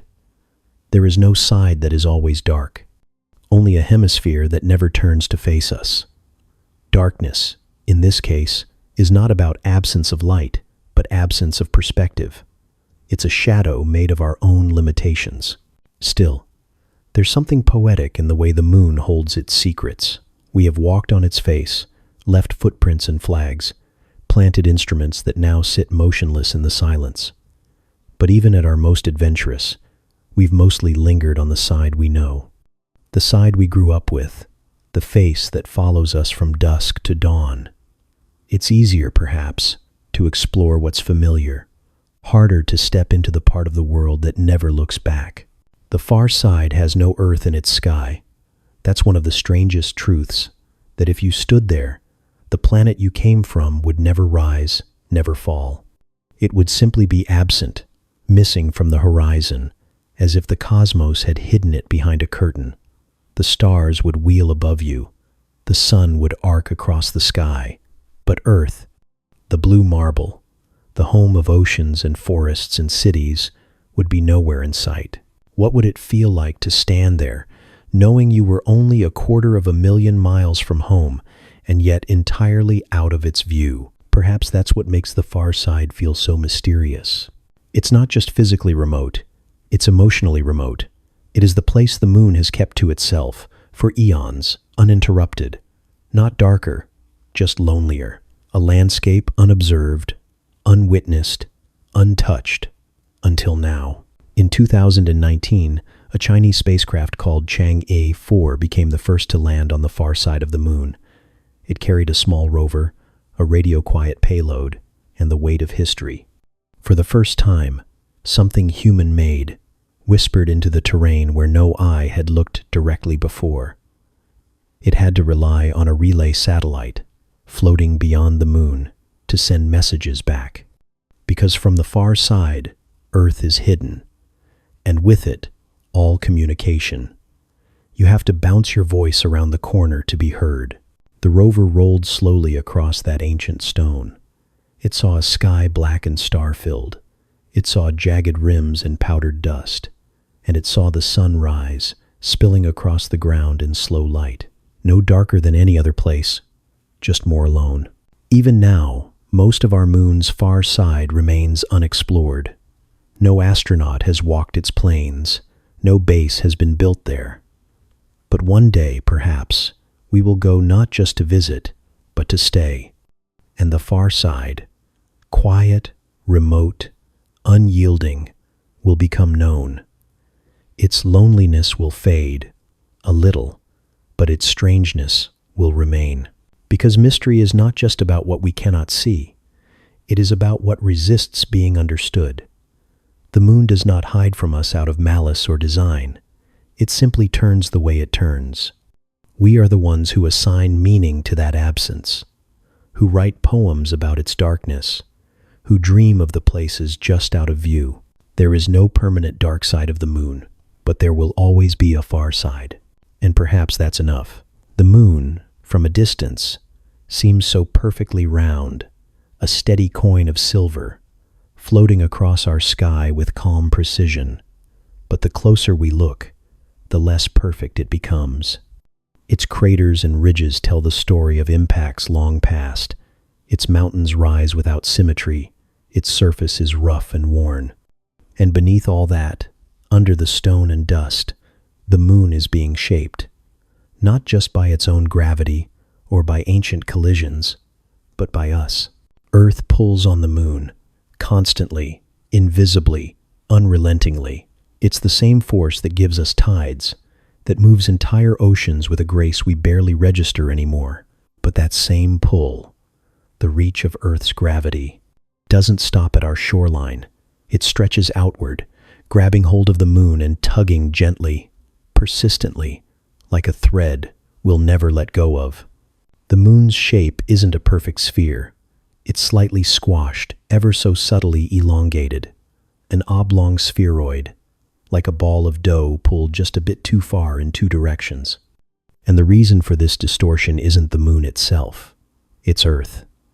Our planet's gravity doesn't just keep the moon in orbit, it deforms it. Imagine holding a soft object, maybe a water balloon or a stress ball, and gently squeezing from opposite sides. The shape changes. Not enough to break it, but enough to leave a mark, a slight bulge. That's what we're doing to the moon, not with fingers, but with force, with mass, with gravity. This effect is known as tidal bulging, and it works both ways. The moon tugs at our oceans, pulling them slightly as it orbits, creating tides that rise and fall with the lunar rhythm. But Earth, being so much larger, exerts an even greater influence. It pulls the moon toward it, and the moon responds not with motion alone, but with shape. And here's the twist. The moon doesn't just change once and stay that way. It flexes, slightly, over and over, because its orbit isn't a perfect circle. As it moves closer and farther from Earth in its elliptical path, the strength of our gravitational pull varies just a little, enough to cause the moon to stretch and relax in tiny, almost imperceptible motions. This subtle dance creates internal friction, a kind of deep, hidden heat. It stirs motion inside an otherwise silent world, and though that motion is quiet, it's real. The moon, in its own way, is kneaded like bread. not by hands, but by physics, by relationship, by proximity. It's strange to think of the moon, so still, so cold, so ancient, as something that can be changed, that it isn't just watching, but reacting, that its very form is being shaped by its connection to us. We often picture ourselves as the ones affected by the moon, the ones who write songs about its glow, who watch it rise and fall, who follow its cycles to plant crops, track time, or tell stories. But the influence isn't one way. We affect it too. Even the moon's locked rotation. The reason we always see the same face is a result of this gravitational embrace.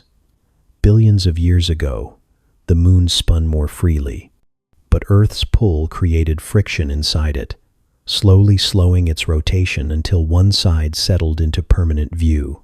Tidal locking is like a frozen waltz step, where one dancer holds the other so closely that they can no longer turn away. That's what we've done. We've held the moon so tightly in our gravitational arms that it now faces us forever. And in doing so, we've shaped not just its orbit, but its body. There's a quiet intimacy in that. It means the moon is not just drifting around us by accident. It's bound to us in ways we can't easily see, stretched and pulled, shifted and slowed over millions of years. And we, in turn, are shaped by it. The tides, the rhythm of time, the tilt of our planet, even the stability of our seasons, all of it gently guided by the moon's presence. We are sculptors and sculpture at once. And yet, the moon never complains. It carries its bulge like a secret. No visible seams, no cracks that shout of strain. But the deformation is there, preserved in the quiet tension beneath its surface. It is a reminder that even the most distant things are not immune to touch. That connection, even from hundreds of thousands of kilometers away, can leave a lasting impression. We have changed the moon, not by landing on it, not by planting flags or bouncing rovers across its plains, but just by being here, just by being massive and near and steady. Our presence warps the moon, and perhaps, in some invisible way, it warps us, too. On some nights, the moon feels impossibly far, a pale coin in a velvet sky, orbiting in silence, cold and unreachable, but pieces of it are already here. Not imagined, not metaphorical, but real fragments, resting quietly in the rocks of Antarctica, the deserts of the Sahara, the dry plains of Australia. Moonlight isn't the only thing that reaches Earth. Sometimes, stone does too, and in return, the Earth has left its mark on the moon. This exchange didn't begin with Apollo, though those missions did bring back treasures. In total, the astronauts collected over 800 pounds of lunar rock and dust, carried carefully in sealed containers, passed through customs, not as souvenirs, but as artifacts of deep time. When the samples were unpacked back on Earth, they were like messages from another version of silence. Their colors muted, their surfaces sharp. Some were older than any rocks on Earth. Others hinted at processes we'd never witnessed before. In every fragment, a story pressed into stone. But the Earth and the moon had been trading stories long before astronauts stepped onto the Sea of Tranquility. When a meteor strikes a world, truly strikes, with force and speed, it can throw debris into space. If the angle is right, if the energy is high enough, some of that debris escapes gravity entirely. It sails outward, flung across the void, carrying with it the geologic signature of its home. And if it lands on another world, it becomes something strange, an immigrant rock, a misplaced memory. Some of the moon rocks we've found on Earth came this way, not delivered by humans, but by nature itself. They traveled for millions of years, drifting in cold darkness, until eventually gravity took hold and pulled them down. They fell as meteorites, scorched black by the atmosphere, but inside, still lunar. Their composition gives them away. different isotopes, no water, traces of cosmic radiation, unfiltered by atmosphere. They don't match anything formed on Earth. And so we find them, scattered in frozen landscapes or arid sands, and we hold them in our hands, pieces of the moon, delivered by time and chance. But the reverse has happened too. There are Earth rocks on the moon, rocks that began here, deep in our crust, ejected by the fury of ancient impacts. Long before life took hold, long before continents had settled into their familiar shapes, something massive struck Earth and sent shards of itself outward. Some of those shards landed on the moon. There is one, in particular, a small fragment embedded in a lunar breccia, collected during the Apollo 14 mission. At first glance, it's just a chunk of feldspar, no different than thousands of others. But analysis revealed something unexpected. The mineral structure suggested formation in the presence of water, under low pressure, conditions that don't exist on the moon. The isotopic signature hinted at an origin much closer to home. It may be, scientists say, a piece of Earth, over 4 billion years old, thrown into space by a violent impact, caught by the moon's gravity, and preserved ever since. Imagine that. A rock from Earth, older than almost anything else we can touch, resting quietly on the moon for eons, carried there not by human ambition, but by accident, by violence, by time, and now carried back again. In that single stone, Earth and moon share a history, not just side by side, but intertwined. Siblings born of the same collision, exchanging pieces of themselves across the void. Each world carries fragments of the other, like ashes from a shared fire, scattered across the dark. It reframes our sense of distance. The moon may be far, but it's not isolated. There is a physical intimacy between us, a transfer of matter, a mingling of pasts. When we look up at the moon, we're not just seeing reflected light. We're seeing a place where parts of Earth have landed. And when we examine certain meteorites here, we're sometimes holding bits of lunar highland, weathered by space but untouched by time. What's more, these rocks are some of the best preserved windows into the past we'll ever find. Earth is restless.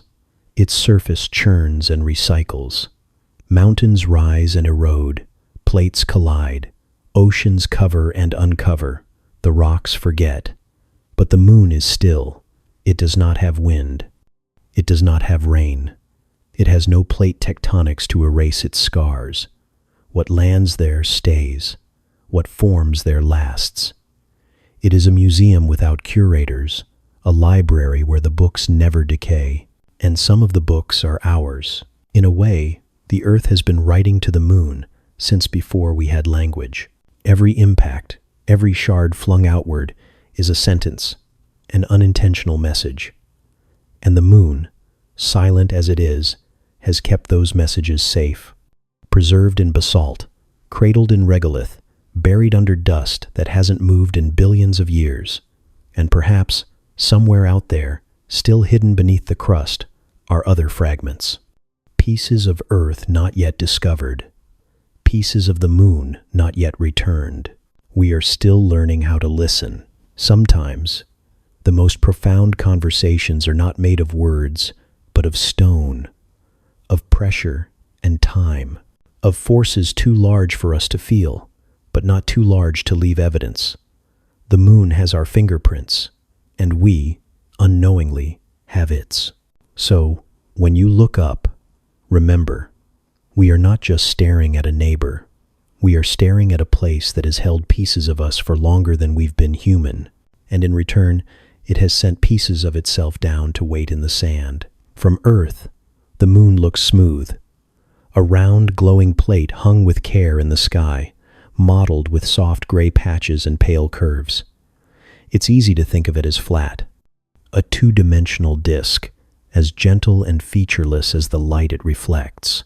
But the truth is steeper. The moon has peaks, ridges, canyons, craters deep enough to hold cities, mountains taller than Everest.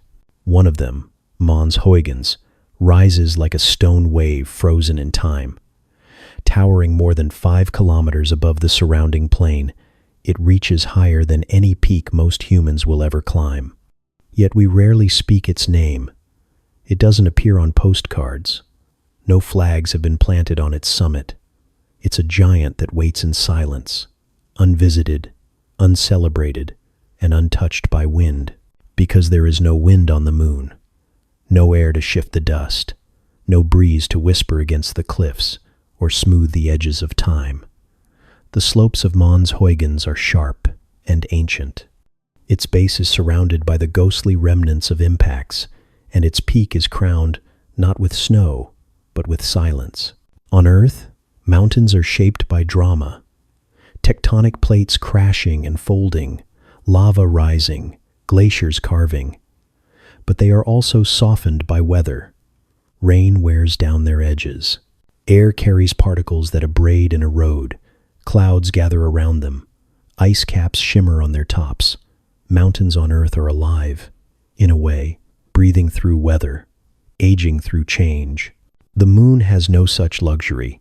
Its mountains are different. Once formed, they stay. Nothing blunts them. Nothing washes them clean. And so the lunar highlands, including Mons Huygens, remain severe.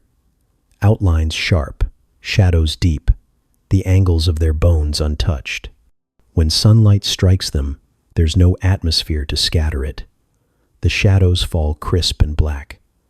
On the moon, there are no gradients, only light and absence. From orbit, the surface looks almost sculpted. Not soft sculpture, but chiseled, like a carving left in stone by a forgotten god. And in the middle of it all, Mons Huygens rises.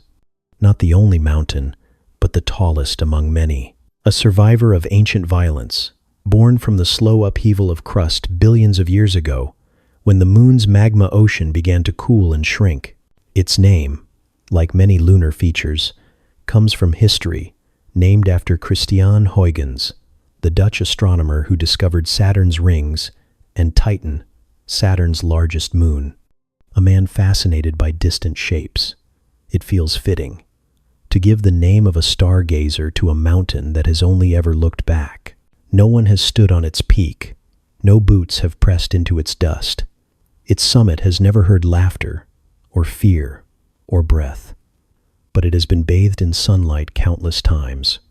It has seen the earth rise and fall, over and over, without ever changing its stance. It has watched meteors scream past. It has outlived the dinosaurs. It will outlive us too. Climbing it would be strange, not just because of the lack of air, or gravity, or sound, but because the usual signs of altitude are missing. On Earth, as you climb higher, the world changes. Air thins, temperature drops, the sky darkens, your body reacts. You feel the climb. On the moon, there's none of that. You could walk upward for kilometers, and the only change would be your footing, the slow incline beneath your boots, the deepening sweep of the plain below. There are no birds to echo your progress, no clouds to crown your achievement, only stone and shadow. And yet, perhaps that's part of what makes these peaks so humbling. They are there whether we notice them or not. They don't need our attention to be monumental. They don't require us to conquer them to be majestic. Mons Huygens rises in a vacuum, in stillness. It doesn't call to us. It's simply island. In its silence, it reminds us how little of the moon we truly know. We've mapped it. We've photographed it in high resolution. But most of it remains unvisited, unexplored by human feet. There are valleys where no probe has landed.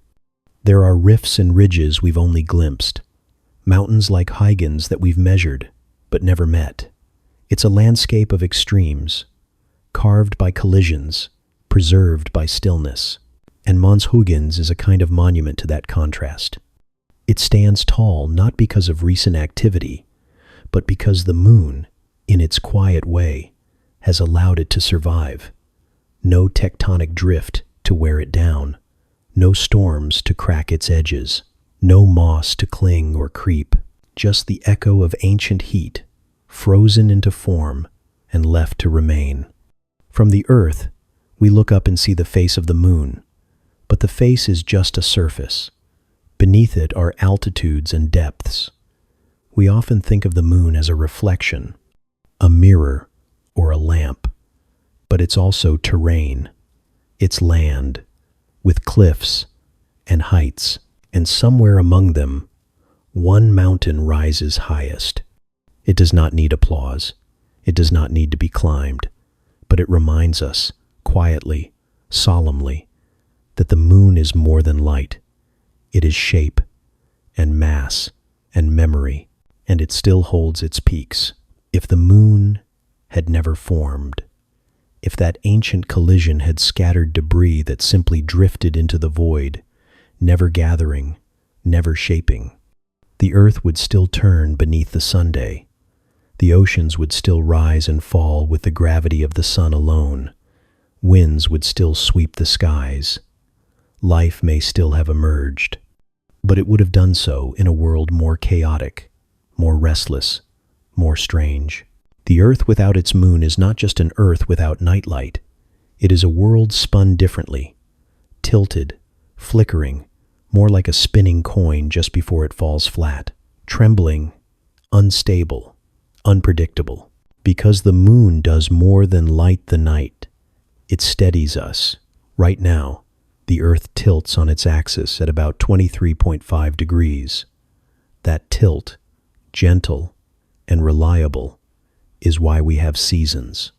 Why summer follows winter. Why polar nights yield to endless days. But that balance is delicate. Without the moon's gravitational hand holding us steady, the tilt would wobble far more. Not just a few degrees over millennia, but wild swings, perhaps as much as 60 degrees or more. Imagine a planet where Antarctica could point directly at the sun for weeks, then swing away again. A world where the equator could freeze, then broil, all within the span of a few thousand years. That kind of chaos is not kind to life. Evolution can adapt to many things: heat, cold, darkness, drought. But it favors stability, patterns, predictability. Without the moon, climate would shift more drastically. Ice ages might arrive more frequently. Deserts might move like waves. Species would rise and vanish like sparks. And then there's the spin. The moon slows the earth. Right now, our days are about 24 hours long. But long ago, when the moon was closer, Earth spun faster. A day might last only 5 or 6 hours. The tides were more extreme. The sky changed more quickly. Every sunrise, every sunset came and went like a flicker. The moon has been pulling at us ever since, dragging gently, using tidal friction to stretch our days over time. In doing so, it has shaped not just the length of our days, but the rhythm of life itself. Without the moon, that deceleration wouldn't happen. Earth might still spin in those fast, short cycles, nights barely long enough for darkness, days so brief that winds would howl with more fury, driven by sudden shifts in temperature.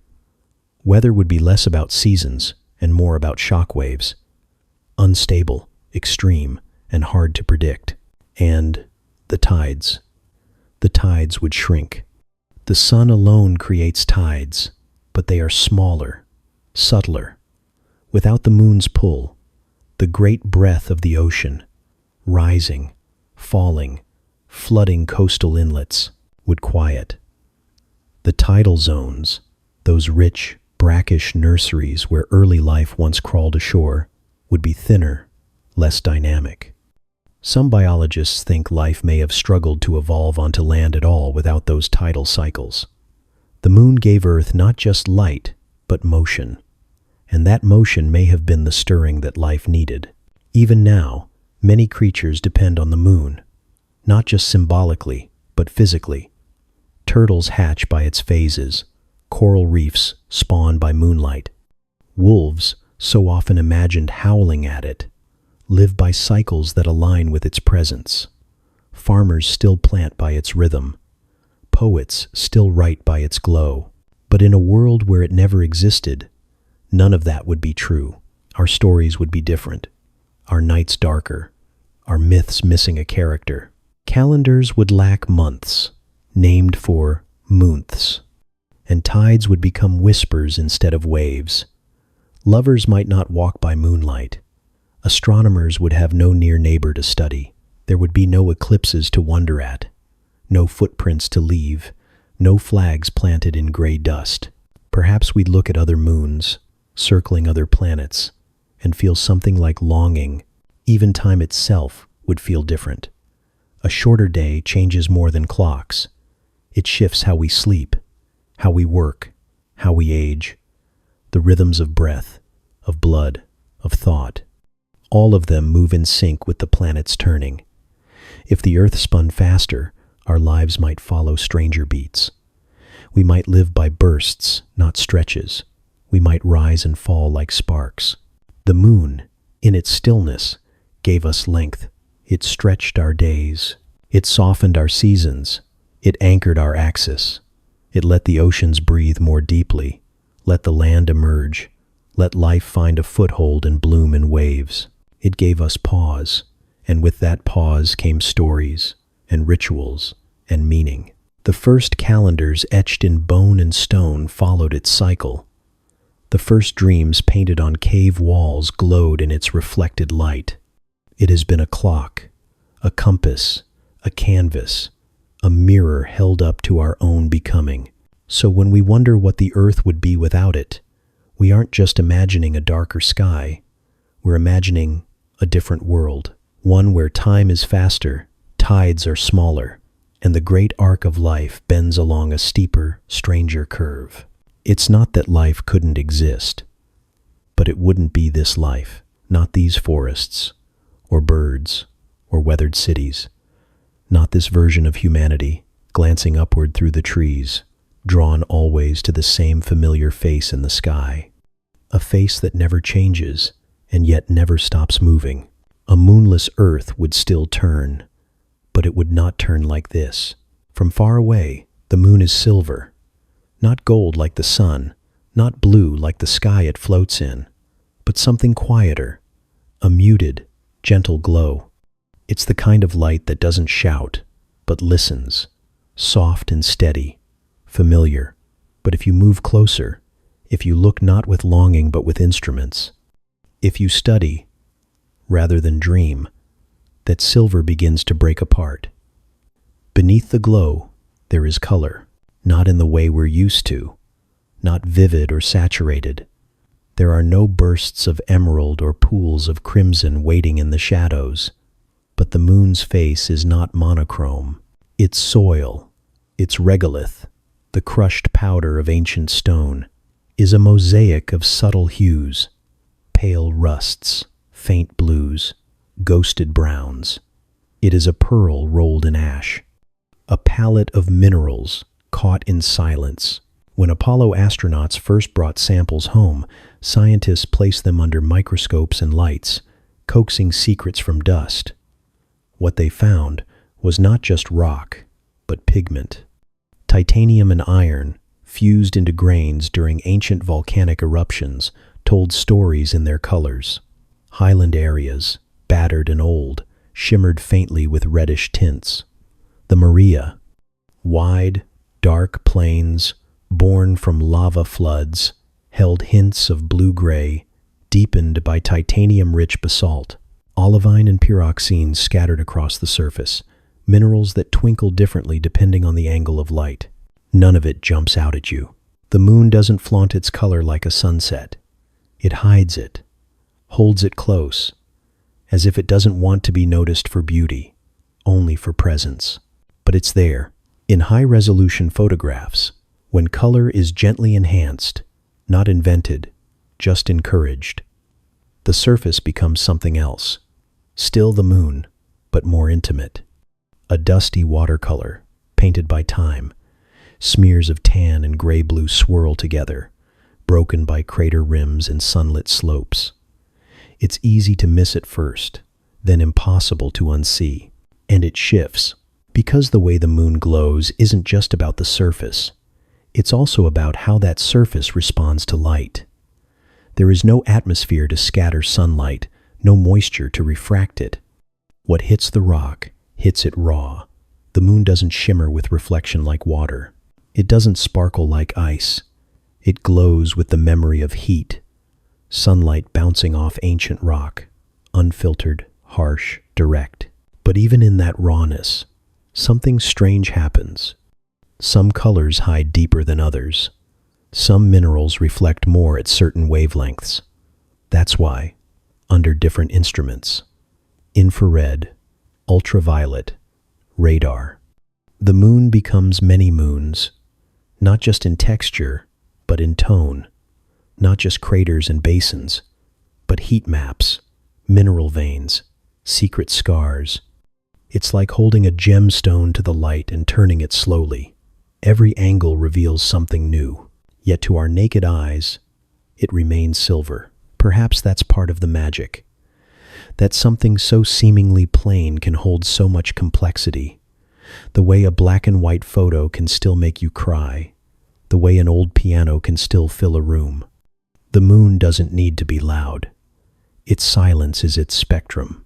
Even earthshine, the soft illumination that the earth itself reflects back onto the moon, changes the way we see it. When the moon is a thin crescent, you can often still see the full orb faintly glowing. That's light from our world, bounced across the gulf of space. And since Earth's light carries the colors of oceans and forests, clouds and continents, it subtly tints the shadowed parts of the moon. For a moment, the moon wears a coat of borrowed blue. It goes the other way, too. During lunar eclipses, when Earth blocks the sun and casts its shadow over the moon, the surface glows red. Not from heat, but from light bent through the rim of Earth's atmosphere. All the world's sunsets and sunrises happening at once, circling the globe, casting their light onto the moon's skin. It's not magic, it's physics. But it feels like something more, and maybe that's the point. The moon teaches us that color doesn't need to scream, that beauty can be layered, that the most familiar things still have sides we haven't noticed. We look up and think we've seen it all, but we haven't. We've only seen what our eyes are tuned to catch. The rest waits, quietly, for attention. Some nights, under just the right conditions, the moon does feel different. Not just silver, but ivory, peach, pale gold. Some swear they see green on the edges, or purple in the shadows. And though most of that is tricks of atmosphere and perception, it doesn't matter, because what we feel when we look is real.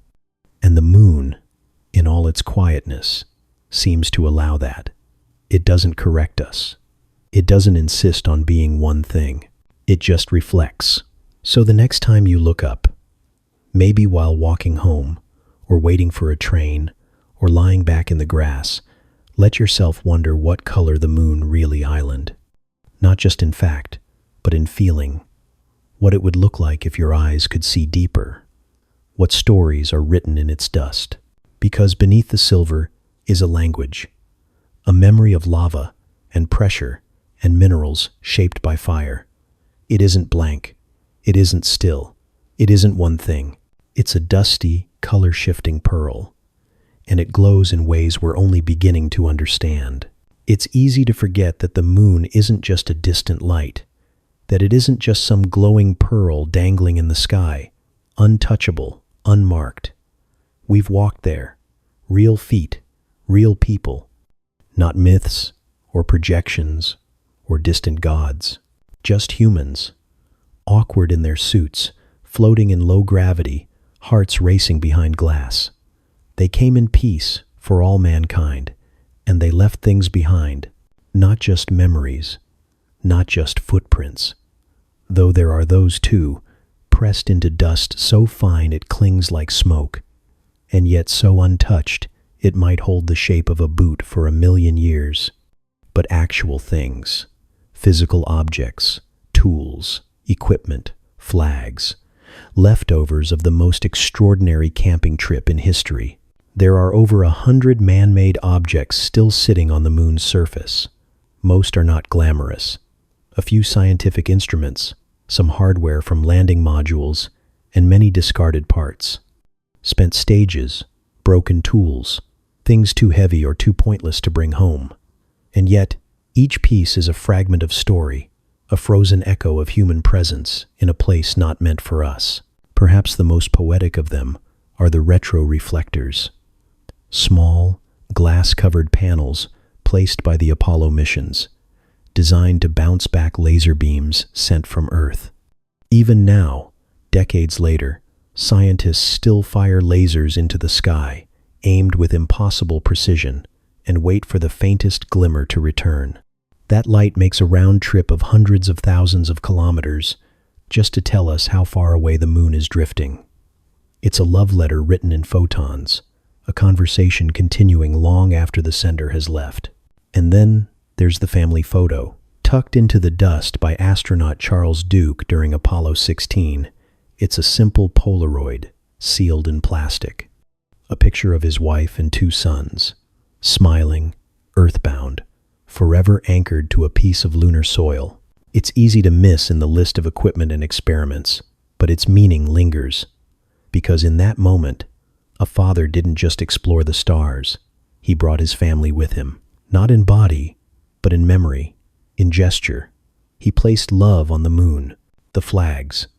6 of them, fluttered once, briefly, when they were planted, not because of wind, but from the motion of the astronauts themselves. Now they stand still.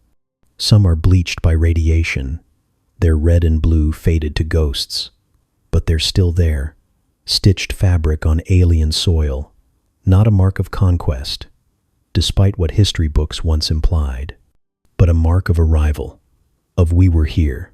Nearby, the lunar rovers sit idle, folded like resting insects, their wheels crusted with dust, their solar panels long gone cold.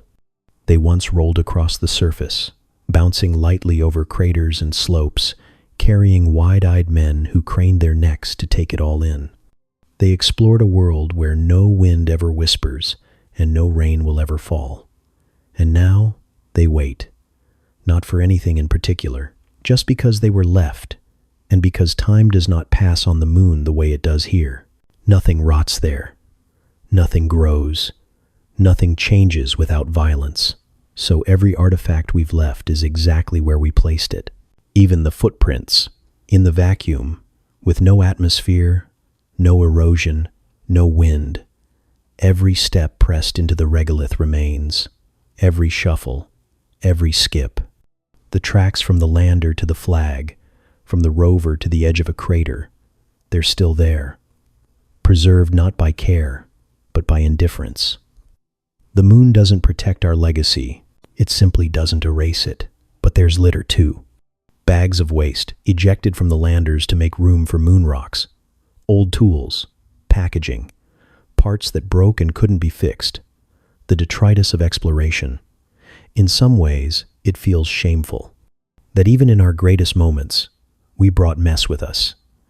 But there's something painfully honest in it.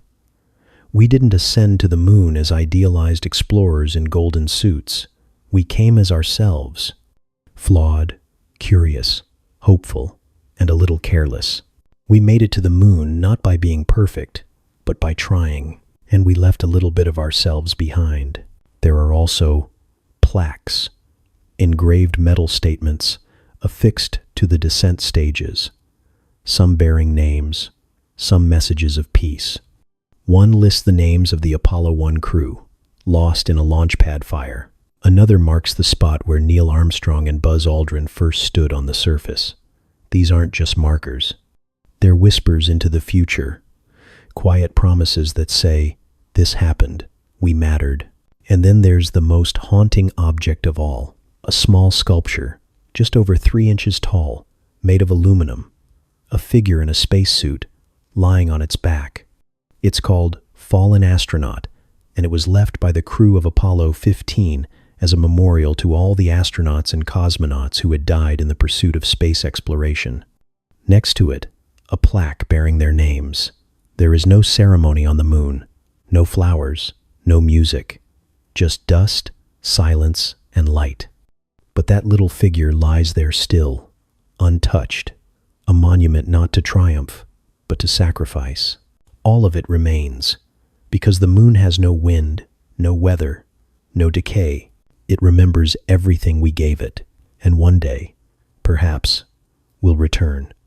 Perhaps not just for days or weeks, but to stay.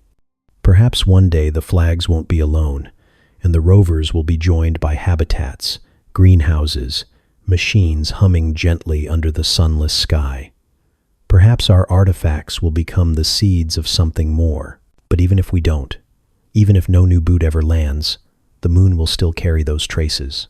It will still hold the photo and the sculpture and the glass reflectors sending light home. It will still hold the echo of laughter that once rang through radio static. It will still hold the silence we left behind. There is something profoundly strange about walking through a world that will never echo you back. On Earth, we're always met with reply. Shoes tapping pavement, birds calling, voices bouncing down a hallway or across a valley. Even in silence, there's a kind of background hum. The rustling of leaves, the creak of wood, the hush of distant wind. But the moon offers no such comfort. It does not answer. It does not ripple with your arrival. It simply absorbs and remains still, because the moon has no air, no atmosphere to carry sound waves, no molecules to pass the pressure of your voice or the crackle of a footstep. Speak aloud, and your words fall only inside your helmet, trapped in the confines of your own breath. Shout, and the dust will not stir. Drop a tool, and there will be no clatter. The only sound is inside your suit, your heartbeat, your breath, and the occasional voice of mission control, orbiting above or far away on Earth, riding a radio wave across emptiness. And yet, in this place where nothing can be heard, everything is remembered. Every movement pressed into the soil stays there, undisturbed by wind or weather. The moon does not scrape away time, it preserves it, like an archive that no one asked for, but one that waits just the same. When the astronauts landed, their boots made the first marks. Not wide strides, but short hops and careful shuffles. Gravity there is lighter, about 1/6 of Earth's, so each step feels like a gentle bounce. But when they pressed down, the regolith, that fine, ancient dust, responded. It held their shape. It held the moment. If you were to go there today, you could trace those very steps, see the paths from the landers to the rovers, the arcs around craters, the wandering lines of human curiosity. The soil is sharp, jagged at the microscopic level, and so dry it behaves more like powdered glass than earth. It clings to boots and gloves and wheels.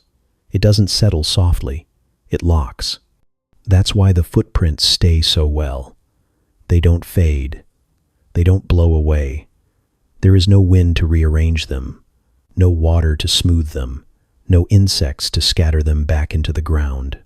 Just the cold and the stillness, holding their shape for centuries, millennia even. Some of the earliest impacts from meteorites are still visible too. Craters made by stones that struck billions of years ago when life on Earth was still forming in tide pools and chemical soup. Those ancient scars look nearly the same today as they did then, because the moon is not alive in the way we understand life. It doesn't grow or heal or forget. Even the crash sites from discarded spacecraft remain. When a lander or module was jettisoned and allowed to fall back to the surface, it struck with a violence that would have echoed across mountains and valleys here on Earth. But on the moon, the impact was silent. A cloud of dust thrown upward, then settling in absolute stillness. And yet the mark remains. A gouge, a dent, a scatter of metal. That, too, will last. Imagine, for a moment, that you are alone on the moon. No radio, no suit, just you, as you are, standing where no air exists. It's not just silent, it's beyond silent. Even in the quietest moments on Earth, deep forests, anechoic chambers, dawn in the desert, there is still vibration, still the movement of air brushing your ears. On the moon, your ears would strain and find nothing, not absence, but void. And still, despite that, the moon echoes in a different way, not with sound, but with presence, with permanence. It is a place where history doesn't disappear, where a moment is made solid, a hammer dropped by an astronaut, a rover's tread, a flag's shadow shifting over the hours of a lunar day, stretching long, then curling short, but never trembling in wind. Even now, decades later, all of it is still there. The silence, oddly, is not lonely, because though the moon does not speak, it holds, it cradles, it preserves. Every arrival, every step, every experiment conducted under the bright sun, and the ink-black sky is still there, like pages in a book that no one has finished writing. And in this strange library, there are also mysteries. Seismic instruments left behind still pick up tremors, moonquakes, vibrations in the crust that ring through the rock. The moon has no air to carry the sound of its own shuddering, but the instruments feel it, and we record it. These are echoes, too, of a kind, deep ones that may hold secrets of the moon's core, or of the impact that birthed it, or of movements we still don't understand. There are whispers in the data, not sounds, but signs, ripples in stillness. Even the light echoes differently. Without atmosphere, shadows fall hard, stark. They draw the shape of every object like ink. No haze, no blur, just contrast. Every object casts itself onto the dust like a stencil, and that, too, becomes part of the archive. Perhaps one day we'll return, and perhaps we'll see that not much has changed, that the ground still bears the print of a boot placed in 1969, that the trash we left is still scattered where we left it, that our silence, in a strange way, became a kind of permanence, because the moon does not echo back in sound, but it remembers, and sometimes that's louder than noise. The moon has always watched us, but now, for the first time in history, we're beginning to look back with intent not just to visit, but to stay. Not to leave footprints and flags and come home again, but to build, to listen, to linger. It's no longer just the destination of nostalgia or national pride, not merely the archive of human firsts, but something more, a bridge to what comes next. A testing ground for the fragile persistence of life away from Earth. The moon, silent and scarred, may soon become our second home. It's close, cosmically speaking, just a 3-day trip, depending on your rocket. That short distance is everything. It means supplies from Earth can arrive in days, not months. It means help is never impossibly far. The moon is distant enough to be alien, yet near enough to be manageable. We can fail here and try again, fall and get back up, learn lessons without venturing too deep into the dark. And we will need to learn, because everything on the moon is different. The day is 2 Earth weeks long, followed by 2 weeks of night.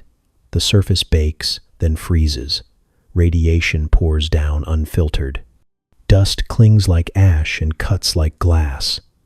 The ground is lifeless and airless and cruel. And yet, the opportunity lies within the difficulty. The same lack of atmosphere that makes the moon dangerous also makes it invaluable. There's no air to scatter light or distort a telescope's view. On the far side of the moon, shielded from Earth's chatter, the radio static of our civilization, a telescope could peer deeper into the cosmos than any observatory we've ever built. A silent eye, resting on ancient rock, listening to the first stars, the oldest galaxies, the quiet background murmur of the birth of the universe. The moon could help us hear what space has been trying to tell us for billions of years. It could also help us listen inward to ourselves. Scientists have long dreamed of a radio telescope in a crater on the far side, perhaps lowered into the bowl of a collapsed rim, strung with wire, unfurled like a spiderweb of discovery. From there, away from Earth's interference, we could detect faint whispers from space that we've never been able to hear before. Clues about dark matter, gravitational waves, maybe even signs of life, if any is out there calling back. But the moon isn't just for looking out. It may also be the launch pad for going farther. Earth's gravity is strong. Getting off this planet takes an immense amount of fuel and energy. But on the moon, gravity is only a fraction of what we're used to. Rockets launched from the lunar surface could be smaller, lighter, more efficient. If we can mine fuel from the moon itself, perhaps from the ice locked in its shaded craters, we could build a fueling station in orbit or on the surface. The moon becomes not just a destination, but a pit stop, a stepping stone toward Mars, the outer planets, or wherever curiosity dares to pull us. To do all this, we'll need to build lunar bases, not just shelters.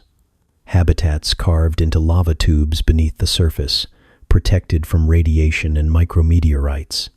Solar panels stretched across the dust, greenhouses pulsing with recycled air. It will be a new kind of architecture, not made to impress, but to endure. Structures shaped by constraint, not vanity. Homes in a place that doesn't want us, yet just might let us stay. And in staying, we might change. Living on the moon will shift our biology, our psychology, our societies. Days and nights will lose their rhythm. Muscles will weaken in the low gravity unless trained with care. Time will stretch strangely. Our bodies, so adapted to Earth's pull and pressure, will have to adjust. So will our minds. How do you anchor a human soul in a place with no blue sky, no breeze, no birdsong? What stories will children born on the moon be told? Will they dream of Earth the way we dream of the stars? There's something humbling about imagining this, not conquering the moon, but partnering with it, learning its rhythms, working within its limits, understanding that survival here won't come from dominance, but from humility. We'll need to listen to what the moon island, ancient, still, precise, and build our futures with quiet hands. We've already left so much behind: rovers, reflectors, footprints, flags. But soon, we may leave something more fragile: life, breath, heartbeats, heat. Still close enough to call home, still foreign enough to challenge everything we thought we knew. In this silent place, we may begin again. Not in exile, but in expansion. Not because Earth has failed, but because wonder has grown too large to be contained by one world. The moon waits, a half step into the unknown, still holding all its secrets, still whispering through its silence. Perhaps it's time we answered. The moon was never just rock and shadow. It has always been something more, a mirror to the dreaming mind, a companion to the silent soul. Before we knew what it was, we gave it names.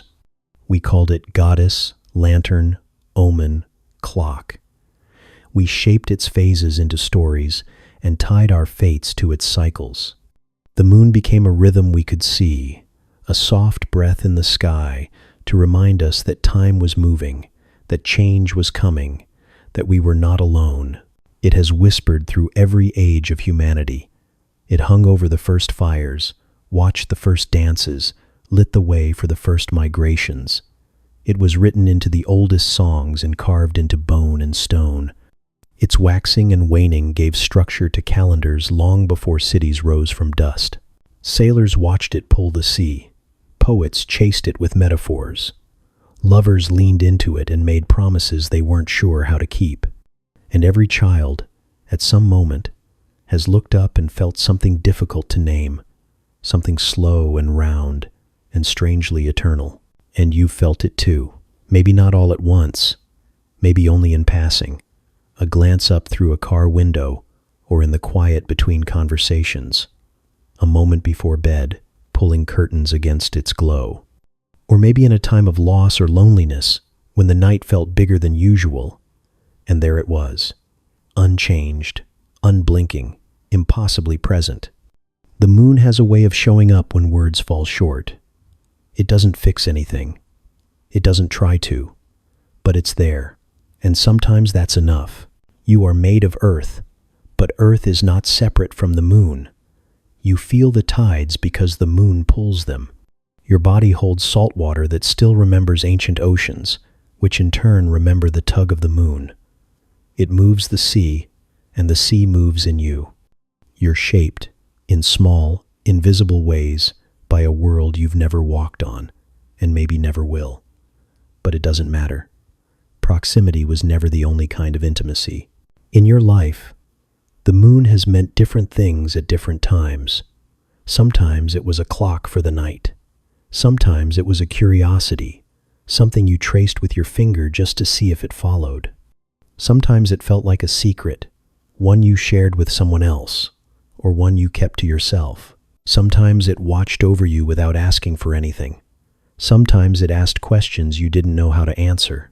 And all the while, it continued its quiet orbit, not demanding attention, not declaring importance, just circling, just reflecting, just being, a witness to billions of lives, and yet still feeling, somehow, personal, still yours. That is its trick, isn't it? The moon does not speak, but it listens. It does not burn, but it glows. It does not move of its own will, and yet it makes things move. It stands apart, but it changes us. And in that mystery, it becomes something sacred, not in the religious sense, necessarily, but in the way that anything that watches you without judgment becomes sacred, in the way that anything that remains constant while you change becomes a kind of anchor, a kind of truth. You are part of its story, a long, unbroken line of humans who have looked up and wondered. Some turned their wonder into equations, others into lullabies, some into spacecraft, others into paintings. All valid, all real, all part of the same orbit, a human reaction to something more than human. So tonight, wherever you are, know this: you're not the first to feel awe, or fear, or longing beneath this moon. You won't be the last.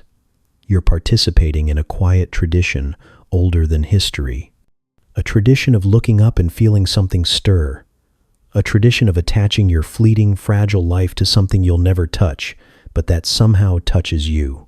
The moon won't remember you, but it will reflect your light anyway, and maybe that's the point. Not to leave a mark, but to be moved, not to conquer, but to notice, not to explain everything, but to be okay with not knowing. You are stardust and seawater, complexity wrapped in skin, a brief spark in a vast night. And yet, here you are, thinking, feeling, drifting, orbiting. You've watched the moon. Maybe you've even spoken to it. And in doing so, you've joined a lineage that stretches back before language, a lineage of wonder. So as we close this journey, remember, you are part of the moon's story, just as it is part of yours. You carry its pull in your body, its light in your memories, its quiet in your dreams. It will keep circling long after we're gone, but for now, we're here, alive, awake, connected, beneath this same moon. Always the same, always different, always watching, always ours.